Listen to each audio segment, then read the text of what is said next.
தோழர்கள் ஒரு பெரிய அளவில் நடக்க வேண்டிய ஒரு கூட்டம். ஆனால் இன்றைய நிலையை நம்ம பார்க்கும்போது நமக்கே மனசு வருத்தமாக தான் இருக்குது. நாங்களும் ஒரு ரவுண்ட் போனோம் காலையில் சொல்கிறதுக்காக சொல்லிட்டு வந்தோம். தோழர்களே, நம்முடைய அகில இந்திய சங்கத்தை ஒரு போராட்ட சங்கமாக உருமாற்றி சிறை தண்டனையை கூட அனுபவித்து 26 வயதினில் கம்பல்சரி ரிட்டையர்மெண்ட் ஆகி சுப்ரீம் கோர்ட் வரைக்கும் போராடி டெம்பரரி சர்வீஸ் ரூல்ஸை அகற்றி வெற்றிகரமாக உள்ளே நுழைந்து பிறகு வாலண்டரி ரிட்டையர்மெண்ட்டில் போய் இன்று மறைந்திருக்கக்கூடிய தோழர் இஎக்ஸ் ஜோசப். நம்ம இன்றைக்கி வாங்குகிறோம் பல விஷயங்கள், பே பேரிட்டி வித் சென்ட்ரல் செக்ரட்டரி உட்பட நம்முடைய அகில இந்திய சங்கம் போராடி கொண்டு இருக்கிறது என்று சொன்னால் அதுக்கு அடிப்படை தோழர் இஎக்ஸ் ஜோசப். அப்படிப்பட்ட ஒரு தோழருக்கு அஞ்சலி செலுத்த வேண்டும் என்று சொல்லும் பொழுது நம் மூத்த தோழர்கள் அவங்க பேசினா தான் நல்லா இருக்குங்கிற முறையில் நாம் அவர்களை கேட்டுக்கொண்டோம். அவருடைய உடல்நிலையை கூட பொருட்படுத்தாமல் தோழர் கே நாகராஜன் அவர்கள் வந்திருக்கிறார். வி நாகராஜன் தோழர் 93ல் ரிட்டையர் ஆகிட்டார். அவர் இப்போ எத்தனை வருஷம் ஆச்சுன்னு பாருங்கள். காம்ரேட் துரைபாண்டியனுக்கு அன்றைக்கி சொன்னேன், அவரும் வரேன்னு சொல்லி சொன்னார். தோழர் பாலு அவர் சார்ந்தவே வந்துட்டுருக்காரு. நம்ம அவங்கெல்லாம் கூட பழகினவங்க, அவங்க பேசுகிறதா சரியாக இருக்கும். இந்த அஞ்சலி கூட்டத்துக்கு தலைமை தாங்கி நடத்தி தரும்படி தோழர் ரவிச்சந்திரன் கேட்டகரி 2 பிரசிடென்ட் அவர்களை கேட்டுக்கொள்கிறேன்.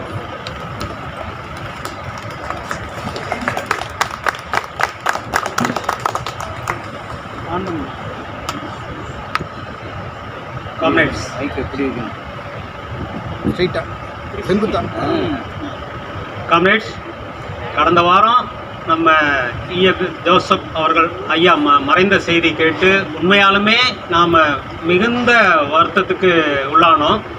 இன்னும் சொல்லப்போனால் உடனடியாக கூடி ஒரு கண்டோலன்ஸ் மீட்டிங்கை நம்ம நடத்தலான்னு முடிவு பண்ணோம்.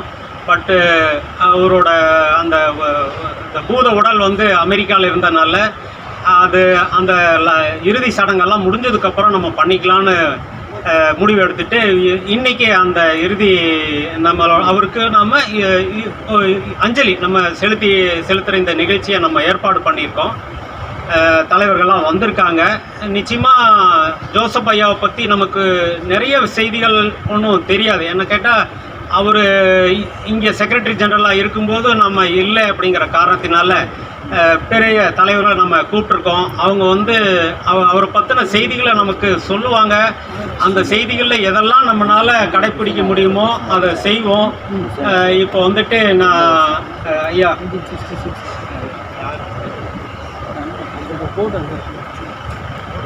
நாகராஜன் ஐயா, இப்போ காம்ரேட் நாகராஜன் ஐயா அவர்கள் நினைவு அஞ்சலியில் எடுத்து சொல்லுவாங்க. இல்லை, எனக்கு தெரியல, மன்னிச்சுங்க, எனக்கு தெரியல.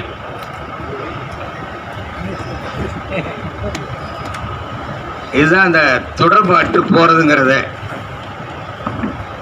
காம்ரேட் நாகராஜன் நம்முடைய சங்கத்தினுடைய தலைவராக, பொதுச் செயலாளராக பல முறை பதவி வகித்தவர்.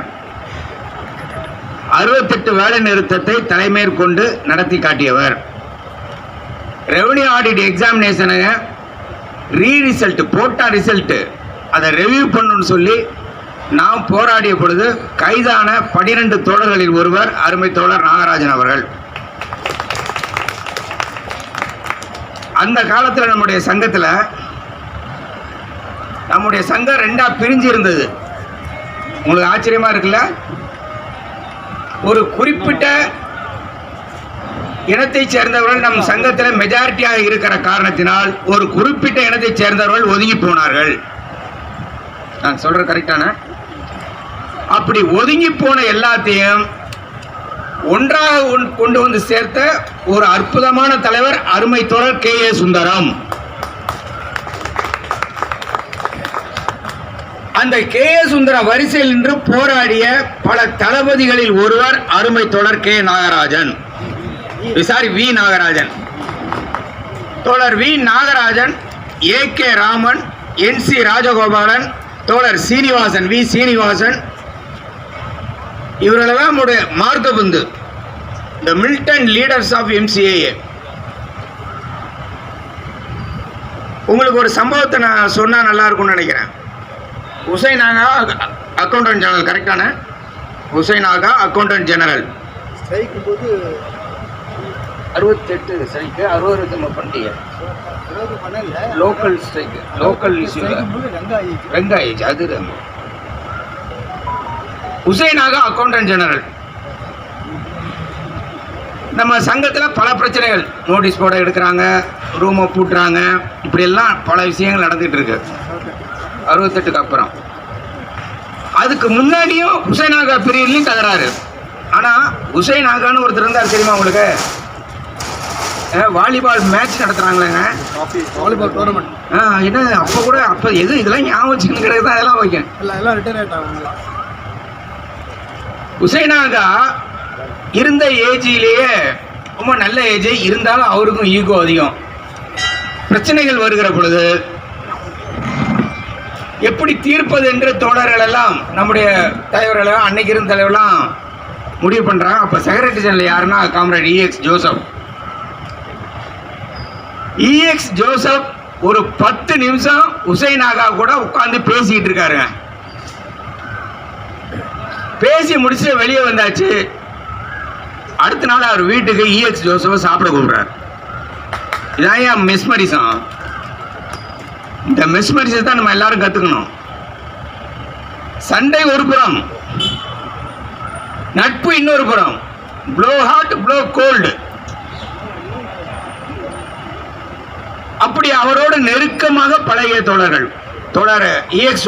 ஜோசப் தன் வரலாறுல the legendary battle for human ரைட்ஸுங்கிற தன்னுடைய புத்தகத்தில் வி சீனிவாசன், தோழர் நாகராஜன், தோழர் மார்க்கபுந்து, தோழர் ஏவிவி இவர்களையெல்லாம் மென்ஷன் பண்ணி சென்னை என யங் காம்ரேட்ஸ் ஃப்ரம் சென்னை, கரெக்டான chapter, young comrades from Chennai என்று சொல்லி ஒரு அதை ஒரு சாப்டரை ஒதுக்கி அதை டீட்டெயிலாக எழுதியிருப்பார். அப்படிப்பட்ட தளபதியாக இருந்து செயல்பட்ட அருமை தோழர் வி நாகராஜன் சஸ்பெண்ட் ஆயிருக்காரு. நீ என்ன சொல்லணும்னா 68 ஸ்ட்ரைக் முடிஞ்ச உடனே நிறைய பேருக்கு மெமோ கொடுத்துட்டான்.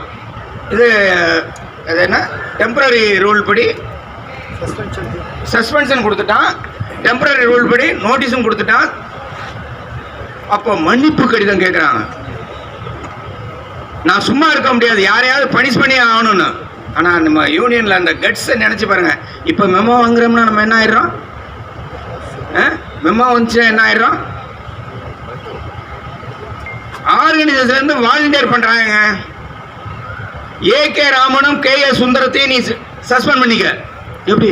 ஏன்னா அவருக்கு ரெக்கார்டுக்கு வேணுமா, நான் ஏதாவது பண்ணி ஆகணும். நீங்கள்லாம் ஸ்ட்ரைக் பண்ணிட்டீங்க, நீங்கள் என்ன பண்ணுங்க. ஆர்கனைசேஷன்லேருந்து வாலண்டியர் பண்ணி எங்களை என்ன சஸ்பெண்ட் பண்ணிக்க, என்ன வேணும் பண்ணிக்க. அப்படிப்பட்ட தளபதிகளில் ஒருவர் தான் அருமை தோழர் வி நாகராஜன். அவர் நெருக்கமான உறவு கொண்டிருந்தார் E.X. ஜோசப்போட. அந்த நெருக்கமான உறவை பற்றி பேசுவதற்காக தான் அவர் அழைத்திருக்கிறார் தோழர் வி நாகராஜன் அவர்கள்.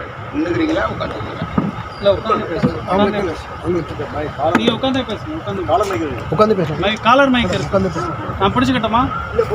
இல்லை நாங்கள் இதை பிடிச்சிக்கிறோம். இந்த மைக்கில் இதுக்கு வராதுல்ல? ஆமாம், இது நாங்கள் பிடிச்சிக்கிறோம். இல்லை இல்லை இது நீங்கள் பேசுங்க, நாங்கள் ரெக்கார்டிங். இது வெளியில் கேட்குறது.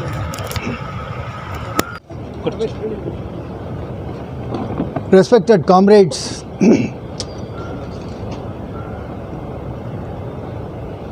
Comrade E.X. Joseph was my very close friend from 1960. We are family friends. His loss was a great loss for me. I could not keep my mood for the past 3 or 4 days. I am not myself because I have lost my greatest and most intimate friend, Comrade Joseph. While talking about him, I may become little moody. Therefore, as a break, so far I have been giving only extempore speeches. Today, without omission of anything, I would like to present it to you in this condolence meeting which is conducted for condoling the death of our dearest comrade E.X. Joseph. I have prepared a speech so that without losing my moods I could talk it. So let me be permitted to read my speech so that you will pay good attention to it and draw inspiration from it also.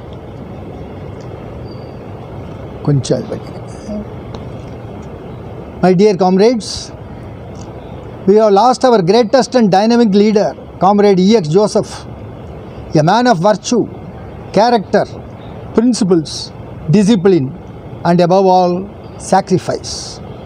In the true sense, he worked hard for the working class without expecting anything in return. Rather, he has to be revered as a perfect gentleman whose footsteps we have to follow to advance ourselves in any field. Official.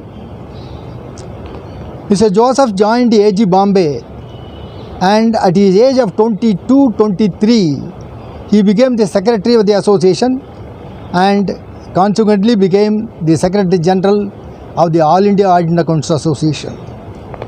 In Bombay, he was under suspension on a period.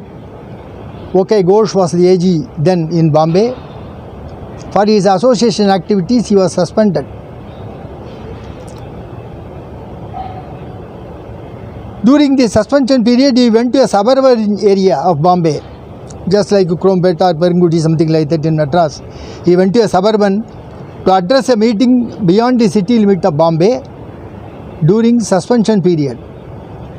For this great crime, he was suspended, subsequently compulsorily retired from service for having violated the provisions of Rule 4B of the Central Government Employees Conduct Rules.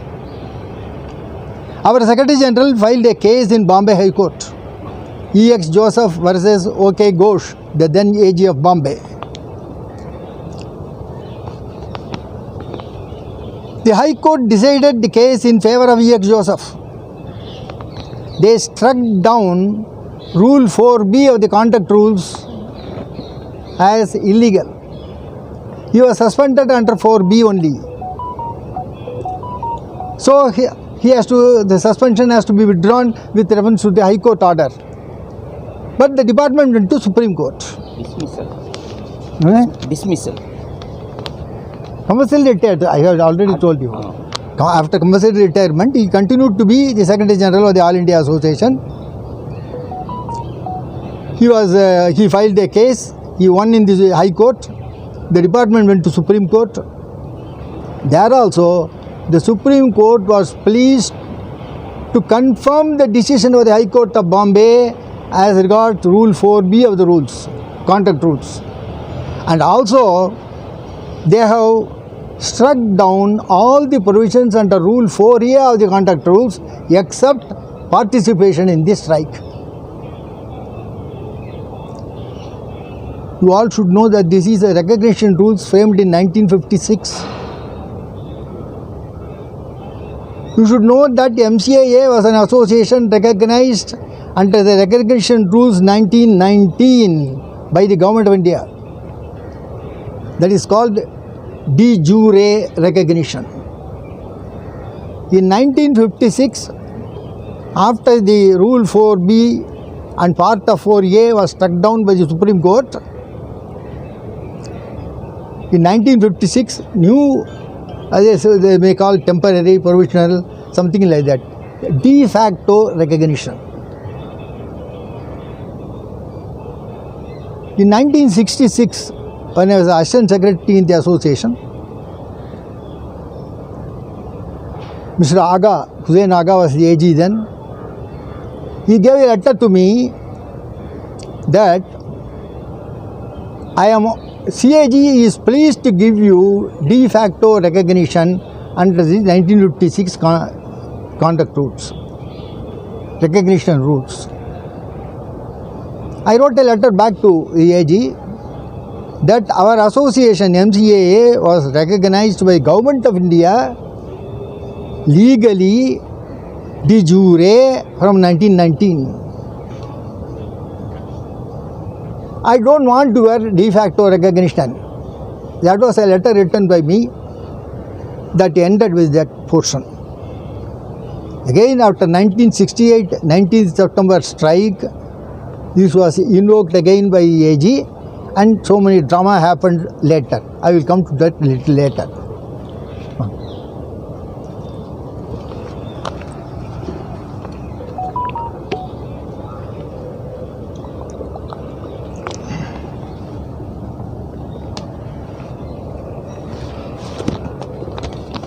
I am 90 now, therefore please excuse me for any difficulties I could experience, like drinking water and other things. Alas, the Supreme Court in 1959 August not only upheld the decision of the High Court but also struck down all the provisions under Rule 4A of the Central Government Conduct Rules except participation in the strike. This victory was achieved only by the efforts of Comrade Joseph, which benefit the entire central government employees. As a result, Comrade E.X. Joseph was reinstated. But the mischievous CAG administration, when S. Ranganathan was the CAG of India, the CAG office withdrew the recognition of the All India Association. We fought against it. Secretary General gave a call for a 3 days fasting program in February 1966. In front of the office, in the bus stand, bus shelter, myself, Sundaram, NCR, and Jibba Sundaram, so many comrades, we participated in a 3-day hunger strike. Many people fasted within the office because there is no place there to sit. A fasting program was held for 3 days against this atrocity. After 3 days fasting, CAG administration came down and restored the recognition of the All India Association. But that is also under 1956 recognition rules. Again, mistake. That mistake was rectified later on by me by filing a case against the Government of India as Secretary of MCAA versus CAG versus Government of India. The result came in 1959, agreeing with the association that we continue to be recognized under the recognition rules 1919. We are not covered by the 1956 de facto recognition rules. There is a greatest victory for MCAA. We could go to a court of law and win the case. I hired Iyer and Dolia, who are labor lawyers. He fought in the case. Justice Kailasam was one-man judge. He heard the hearings on both sides, and he praised the association that the association has got better knowledge of rules and regulations than the administration. But alas, after 56 days of reservation, he gave his judgment in favor of the administration. We went on an appeal in the High Court of Madras, and Justice Veerasamy and Justice Gokula Krishnan, two-member bench, they heard the case and they said that the argument of the opposite lawyer was not at all valid, and they struck down this recognition rules 1956, and they said the association continues to have recognition under 1919 recognition rules. That was the greatest victory for MCAA because, as Comrade Durepandi said, unity was his strength.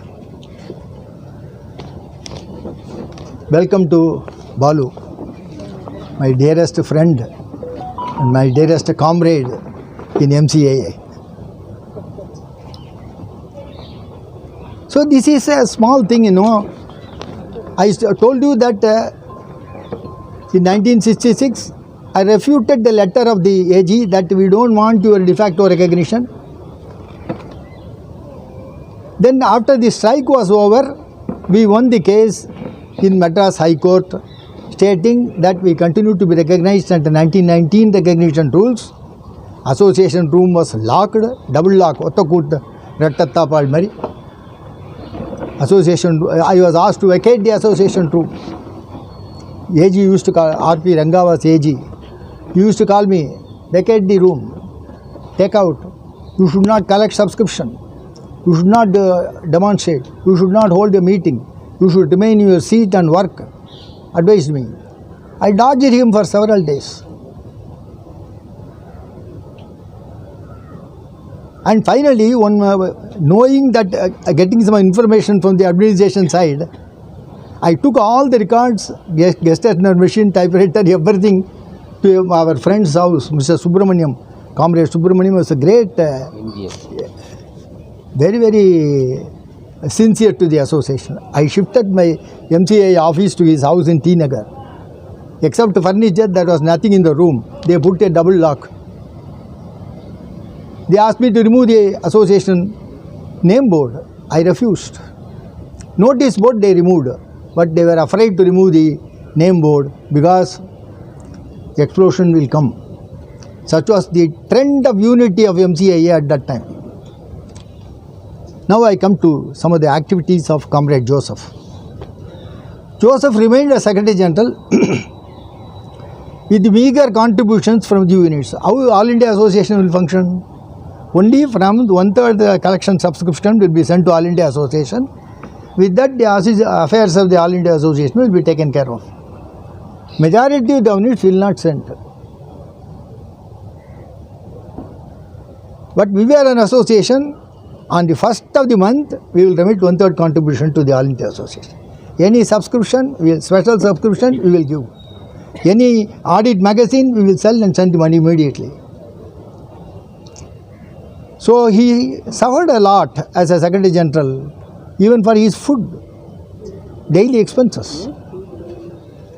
In a rented accommodation for our All India Association in Karol Bagh, New Delhi, Joseph lived and served as a Secretary General for the welfare of not only the audit employees, but all the central government employees in general. On the advice and call of Comrade Joseph, we were asked to hold the annual conference of our All India Association at Chennai. We agreed.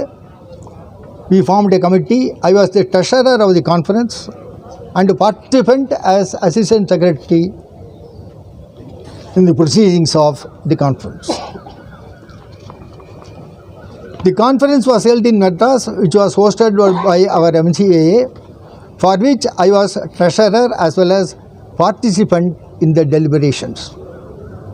CAG S. Ranganathan himself was the chief guest. The enemy was made a friend by Comrade Joseph. And the efforts of our leader E.X. Joseph to bring about a rapport and good relations between All India Association and CAG administration was extraordinary, valuable, praiseworthy, peaceful, and to be followed by all of us. E.X. Joseph was a man. He was a great personality, a man of extraordinary knowledge, application of such great knowledge in proper way at a proper time and limit to constantly achieve success and solution to the problems he faced personally and officially. He possesses such an indomitable will, courage and conviction to face any challenge, any situation, and his calm but affirmative approach brought him great successes, resulting in the welfare of audit employees in particular and central government employees in general. After these things moved and the All India Association could get recognition and all that, Comrade Joseph wanted to conduct a conference in Chennai. The conference was over, and then the central government employees were focusing on a demand: 1, minimum wage; 2, merger of DA with pay; 3, contingent employees should be made permanent. These were the 3 demands for a proposed strike somewhere in 1968.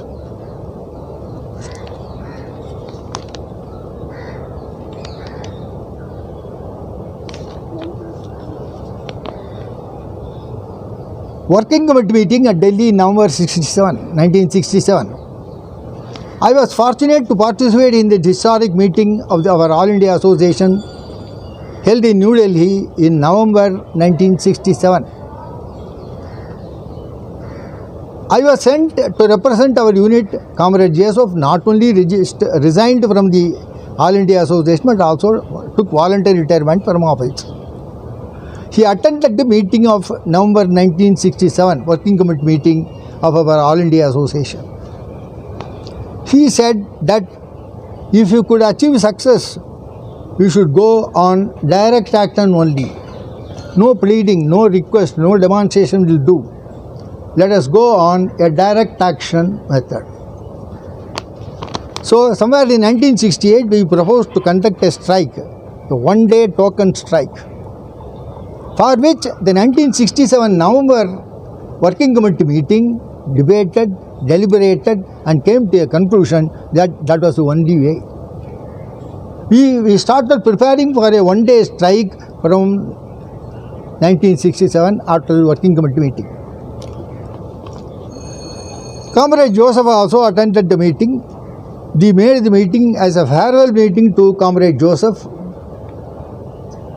We had a meeting and then we had lunch in some hotel and we gave our respect for our great valuable leader E.X. Joseph.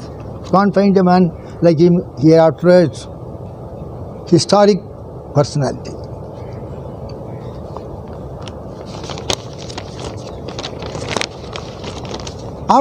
After Comrade Joseph's resignation,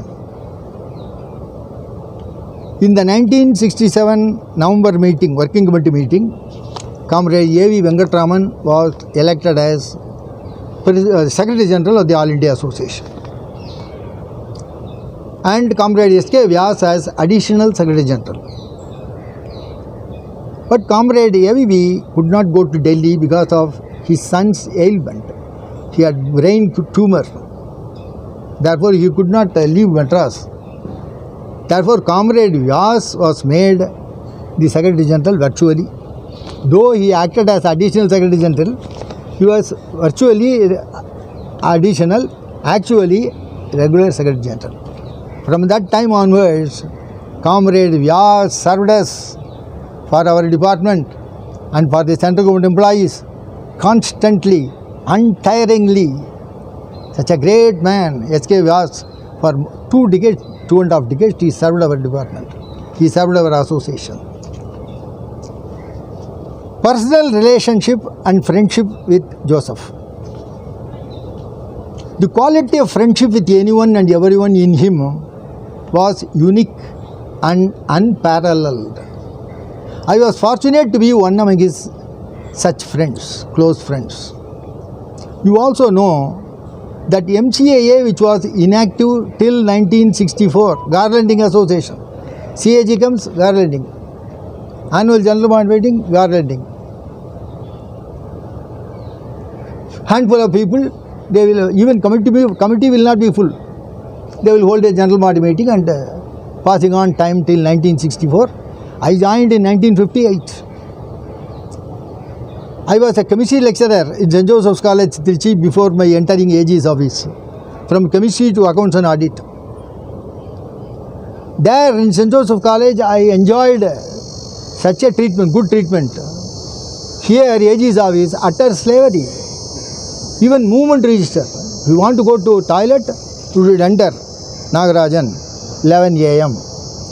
Go to urinal and come back 1103. If it is 1110, they will ask you, what did you do for so much time? That was the control, movement register. After forming our association, first thing was to remove the movement register system. First achievement. Joseph was responsible for giving ideas to form an active association, MCI association, in this year. He advised us in so many ways. I went to Delhi to attend a UPSC interview, All India Radio Program Executive Officers, Class 1 post, after losing IA and SA everything. At that time, I had a lengthy discussion with Comrade Joseph, and we made a strategy to take over the association and make it effective and significant and meaningful.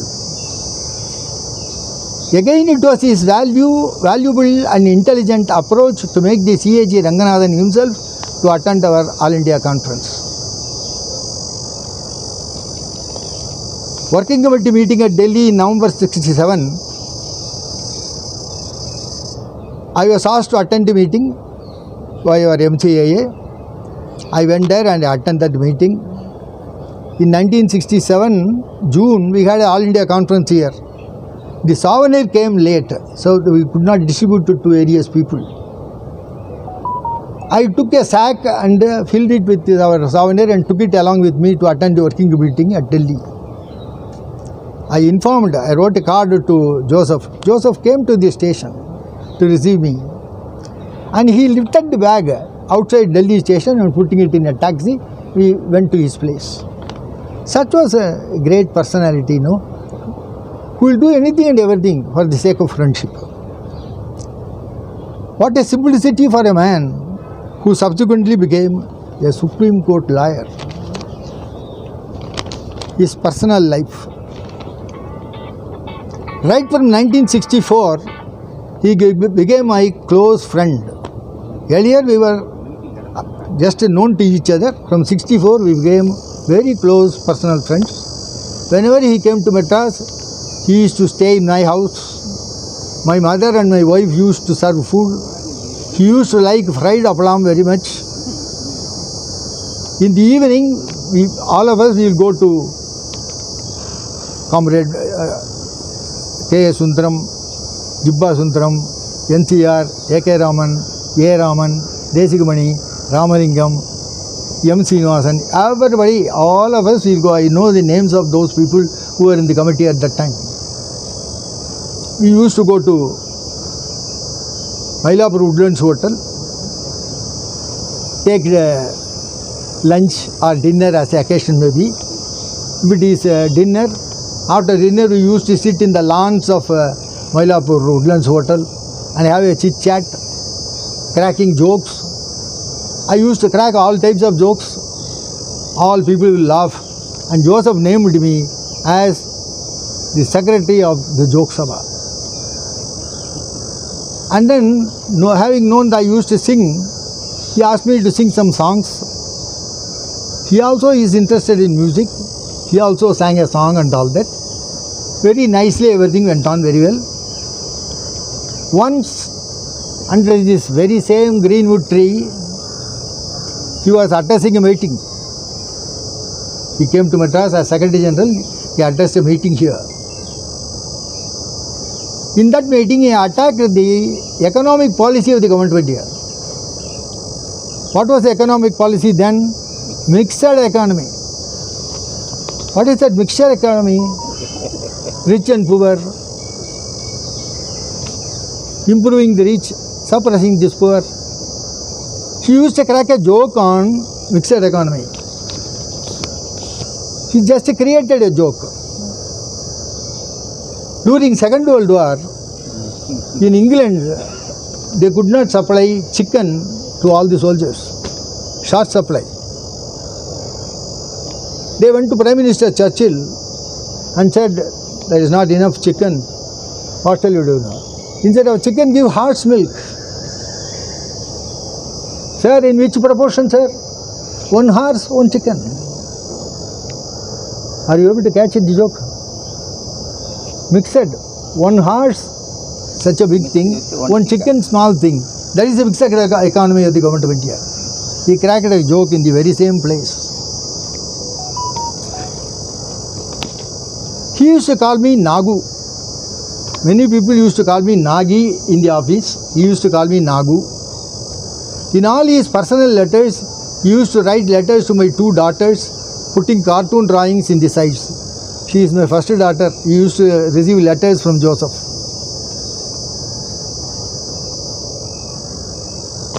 Then his marriage. He married the daughter of, I forgot the name of him. Jnanaya. Edwin Jnanaya. Jnanaya was G. Jnanaya. T. Jnanaya. Jnanaya was the Secretary General of Postal Department. He was also in Delhi, Karol Bagh, ground floor. First floor, All India Association of our Audit and Accounts Office. Joseph was there. So a marriage was arranged between the daughter of Jnanaya and Joseph. The marriage was conducted in Coimbatore. I attended the marriage, and very nicely done. And in the reception, I was asked to speak something. Then I said, Joseph has married Kalpana. Joseph was very fair in complexion, whereas she was dark in complexion. Combination. Malayali and Tamil Nadu. Kerala, marriage between Kerala and Tamil Nadu. Kerala between Audit Department and Postal Department. Kerala between Catholic and Protestant. A wonderful marriage. I attended it. And then he came and stayed with me in Madras for some time, and then went to Delhi.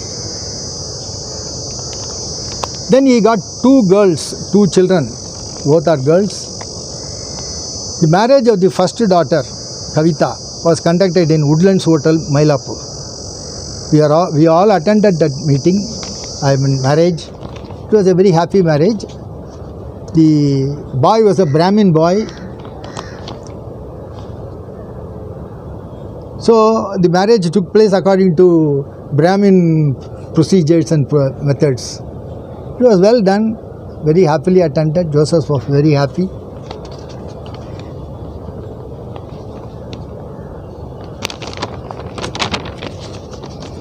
Then his hospitable nature, hospitality. Many times I had been to Delhi along with my family people for LCC, this leave travel concession and all that. Otherwise also I will go. When I go to Delhi for any other, I will take my wife also along with me, children also along with me. We used to stay in the All India Association office, which was a big office in Karol Bagh. At that time, Joseph was in Rajendra Nagar, very nearby. So when I went there with my family, he used to invite me. You come for dinner, you come for lunch. When he comes to Madras, he will stay in my house. That was the close friendship and hospitality between us. Then, for some time, he kept quiet, and then there was one magazine which was renamed as Labour World. He became the editor of the Labour World and published the magazine monthly issue, Labour World. He used to send copies here, and I used to sell in our office and send the proceeds to him. But that was also not bringing him great successes. Our decision of the Madras High Court, Nagarajan versus the CAG of India, Home Ministry of India, was published in that Labour magazine with my photo. Now, I have shared with you some of the good qualities, great qualities of a perfect gentleman. Perfect gentleman. We can go on talking about Comrade Joseph. There is no limit for it, as he was a man of such great qualities and virtue. He is an ideal man. Rather, he is a great saint who knows everything, who has no ego, he will move with anybody and everybody very freely, frankly, cracking jokes, always smiling, always laughing. I learned so many things from him. We feel therefore on this day, which has chosen as a condolence day for the demise of our greatest friend, E.X. Joseph, we feel very sad on this day. I think he is 3 years elder to me. He is 92 crossed 93, if I remember. 94. He's 94. 3 or 4 years elder to me.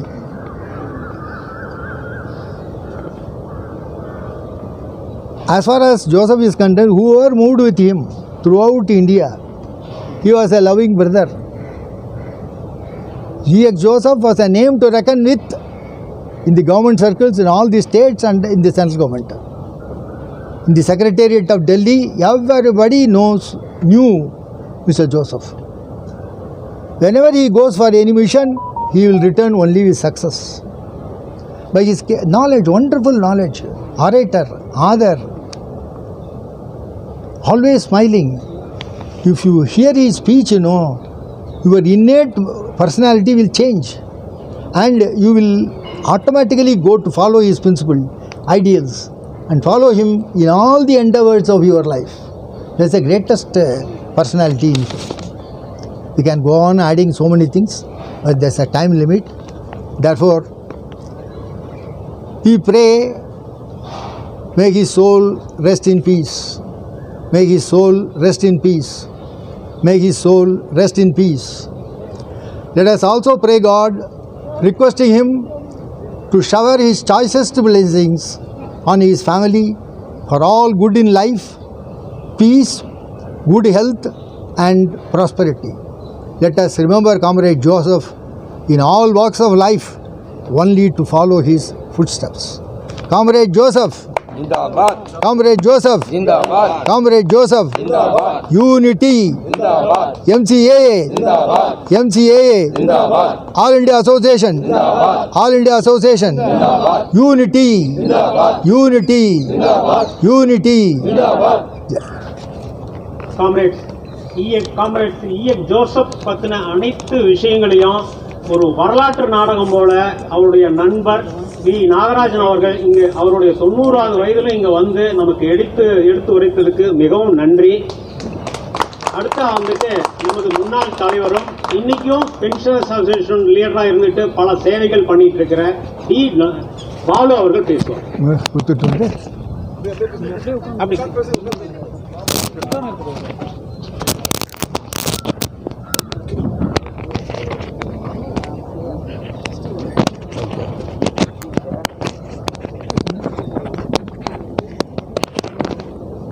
Comrades, நம்ம எல்லாம் இன்றைக்கி ஒரு துயரமான சம்பவத்துக்காக கூடியிருக்கோம். we have lost a great leader, comrade E.X. Joseph. அவருடைய நினைவை போற்றுவதற்காக நாம் இங்கே கூடியிருக்கிறோம். எனக்கு முன்னாடி தோழர் நாகராஜன் அவர்கள் E.X. ஜோசப் பற்றி மிகவும் விரிவாக பேசியிருக்கிறார்கள். அதனால் நான் உங்களுடைய நேரத்தை அதிகமாக எடுத்துக்கொள்ள விரும்பவில்லை. But whether he is in the organization or otherwise, Comrade Joseph loved the organization.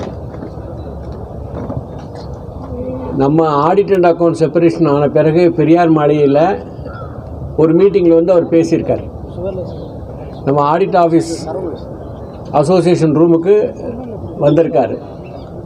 ஒரே ஒரு தரம் மாத்திரம் அவர் இங்கே வந்தபோது எம்சிஏ ரூமில் அவரை யாரும் ரெகனைஸ் பண்ணிக்கலன்னு சொல்லிட்டு அவர் எனக்கு வருத்தப்பட்டார். பட் அவர்கிட்ட ஒரு நல்ல குணம் நான் காம்ரேட் நாகராஜன் சொல்ல விட்டு போனதை மாத்திரம் சொல்கிறேன். Suppose you visit your house, உங்கள் வீட்டுக்கு வந்தார் அப்படின்னு சொன்னால் உங்களை பற்றி கேட்பார். வீட்டில் இருக்க ஃபேமிலி மெம்பர்ஸை பற்றியெல்லாம் கேட்பார். வருஷத்துக்கு ஒரு லெட்டர் கார்டில் வரும். அந்த கார்டில் பார்த்தீங்கன்னு சொன்னால் உங்கள் ஒய்ஃப் பேர், உங்கள் குழந்தைங்கள் பேர் எல்லாத்தையும் பர்சனலாக கோட் பண்ணி நல்லா இருக்காங்களான்னு விசாரிக்கக்கூடிய ஒரு மெமரி பவர் அவருக்கு இருந்துச்சு. அது is very rare thing. And he maintained level, அதாவது கரஸ்பாண்டன்ஸ் வித் மெம்பர்ஸ் ஆல்சோ. சாதாரணமாக இருக்கக்கூடிய ஆர்கனைசேஷன் மெம்பர்ஸ் அப்புறம் எத்தனை பேருக்கு அவர் கடிதம் எழுதியிருப்பார்னு யோசிச்சு பாருங்கள். ஸோ அந்த அளவுக்கு பர்சனல் ரிலேஷன்ஷிப் மெயின்டைன் பண்ணக்கூடிய ஒரு leader. when A.K. Roy said, if you want recognition to your association, make E.H. Joseph as X. Joseph. That was a statement made by the CAG. நீங்கள் ஜோசஃபை விட்டுட்டிங்கன்னா உங்களுக்கு ரெகக்னிஷன் தர்றேன் அப்படின்னு சொன்னக்கூடிய காலகட்டத்தில் நம்முடைய great association has decided not to have recognition but only Joseph. அந்த மாதிரி ஒரு அட்டாச்மெண்ட்டை கிரியேட் பண்ண முடிஞ்ச ஒரு லீடர். டெல்லியில் இருக்கும்போது ஒரு தூரம் நானும் ஜின்னாவும் அவருடைய வீட்டுக்கு போயிட்டு வந்தோம். நம்ம ஆஃபீஸுக்கு பக்கத்தில் தான் இருந்துச்சு அப்போ, நம்ம ராஜேந்தர் நகரில். ஸோ அவர் வீட்டுக்கு நாங்கள் போகக்கூடிய வாய்ப்பு கிடைத்தது. இன்றைக்கி இன்னொரு அடிஷ்னல் விஷயம் என்னன்னு கேட்டிங்கன்னா, அவருடைய சக்ஸஸராக இருந்தது மட்டும் இல்லாமல் அவர் கூடவே ஒர்க் பண்ண comrade AV Venkatraman asked me to convey the condolences to this family. அவர் வீட்டுக்கு ட்ரை பண்ணியிருக்காருனால தான் அவரால் வீட்டுக்கு கான்டாக்ட் பண்ண முடியல. இன்றைக்கி அவரால் நடக்க முடியாத சூழ்நிலை இருக்கனால he very much wanted to be here today, but அவரால் முடியலனால உங்களுடன் தன்னுடைய சோகத்தை பகிர்ந்து கொள்வதாக அவர் சொல்ல சொன்னார். நான் சொல்லியிருக்கேன், அவர் ரமேஷ் வருவார் சார், நீங்கள் ஒரு ஸ்டேட்மெண்ட் கொடுங்க அப்படின்னு சொல்லிட்டு. ஸோ அந்த அளவுக்கு நேசிக்கப்பட்டவர். இன்னொரு விஷயம் என்னென்னு கேட்டிங்கன்னா, காம்ரேட் பேசும்போது சொன்னார், ஆல் இண்டியா அசோசியேஷனுக்கு பணம் யாரும் அனுப்ப மாட்டாங்க. ஸோ அதனுடைய நிலைமை என்னன்னு கேட்டிங்கன்னு சொன்னால், ஏவி வெங்கட்ராமனும் இஎக் ஜோசஃபும் எந்த ஆஃபீஸுக்கு போனாலும் டெல்லியில் நடந்து தான் போவாங்க. ஈவன் ஆட்டோவோ அல்லது காரோ கூட வச்சுக்கொள்ளக்கூடிய அளவுக்கு பணம் கிடையாது. ஏதோ பக்கத்தில் நாயர் ஹோட்டல் இருந்ததுனால ஓரளவுக்கு சப்சிடைஸ்டாக சாப்பிட்டுட்டு இருந்தாங்க. அதர்வைஸ் அதுவும் இருக்கக்கூடாத சூழ்நிலை. அந்த மாதிரி ஒரு ஃபினான்ஷியல் கிரன்ச் இருக்கக்கூடிய சமயத்தில் போராடி அந்த போராட்டத்தின் காரணமாக வேலையை விட்டு யங்கஸ்ட் ஏஜில் he was dismissed from service. But he faced all the onslaught of the government and become victorious by coming back to the service. வந்த பிறகு அவருக்கு he got attachment to the legal profession, so he became the lawyer in the Supreme Court. But நம்ம ஆஃபீஸை பொறுத்த வரைக்கும் ஒரு விஷயம் என்னென்னு கேட்டிங்கன்னா, அவருடைய ஒரு காலண்டரில் அவருடைய ஃபோட்டோ வாஸ் பப்ளிஷ்ட். அந்த ஃபோட்டோவை தான் எடுத்து ஃப்ரேம் பண்ணி comrade K.A. Sundaram as placed it in our association room, black and white photo. But that photo has become controversy for many time. ஏன்னு கேட்டிங்கன்னா, நம்ம ஆஃபீஸ்லேயே 2 குரூப் உண்டு. எதையும் மைண்ட் பண்ணாமல், காசை கூட மைண்ட் பண்ணாமல் சாக்ரிஃபைஸ் பண்ணக்கூடிய குரூப்பும் உண்டு. அதே மாதிரி கணக்கு பார்த்து வேலை பார்க்கக்கூடிய குரூப்பும் உண்டு. அவர் லேபர் வேர்ல்டு ஆரம்பிக்கும் பொழுது ஏஜிஸ் ஆஃபீஸ்லேருந்து அவர் organisation has given a loan of 2000 rupees.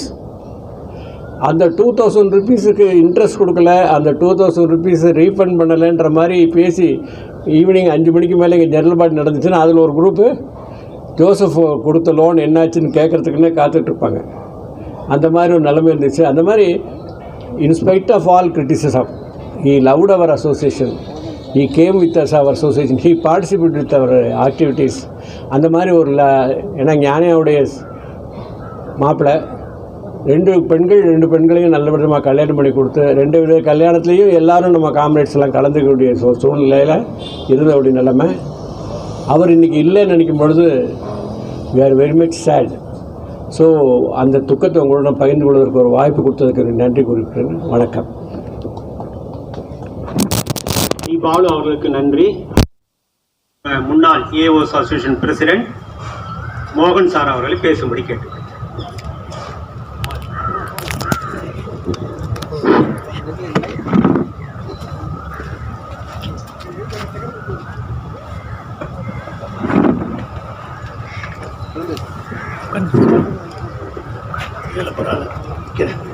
அன்பு தோழர்களே,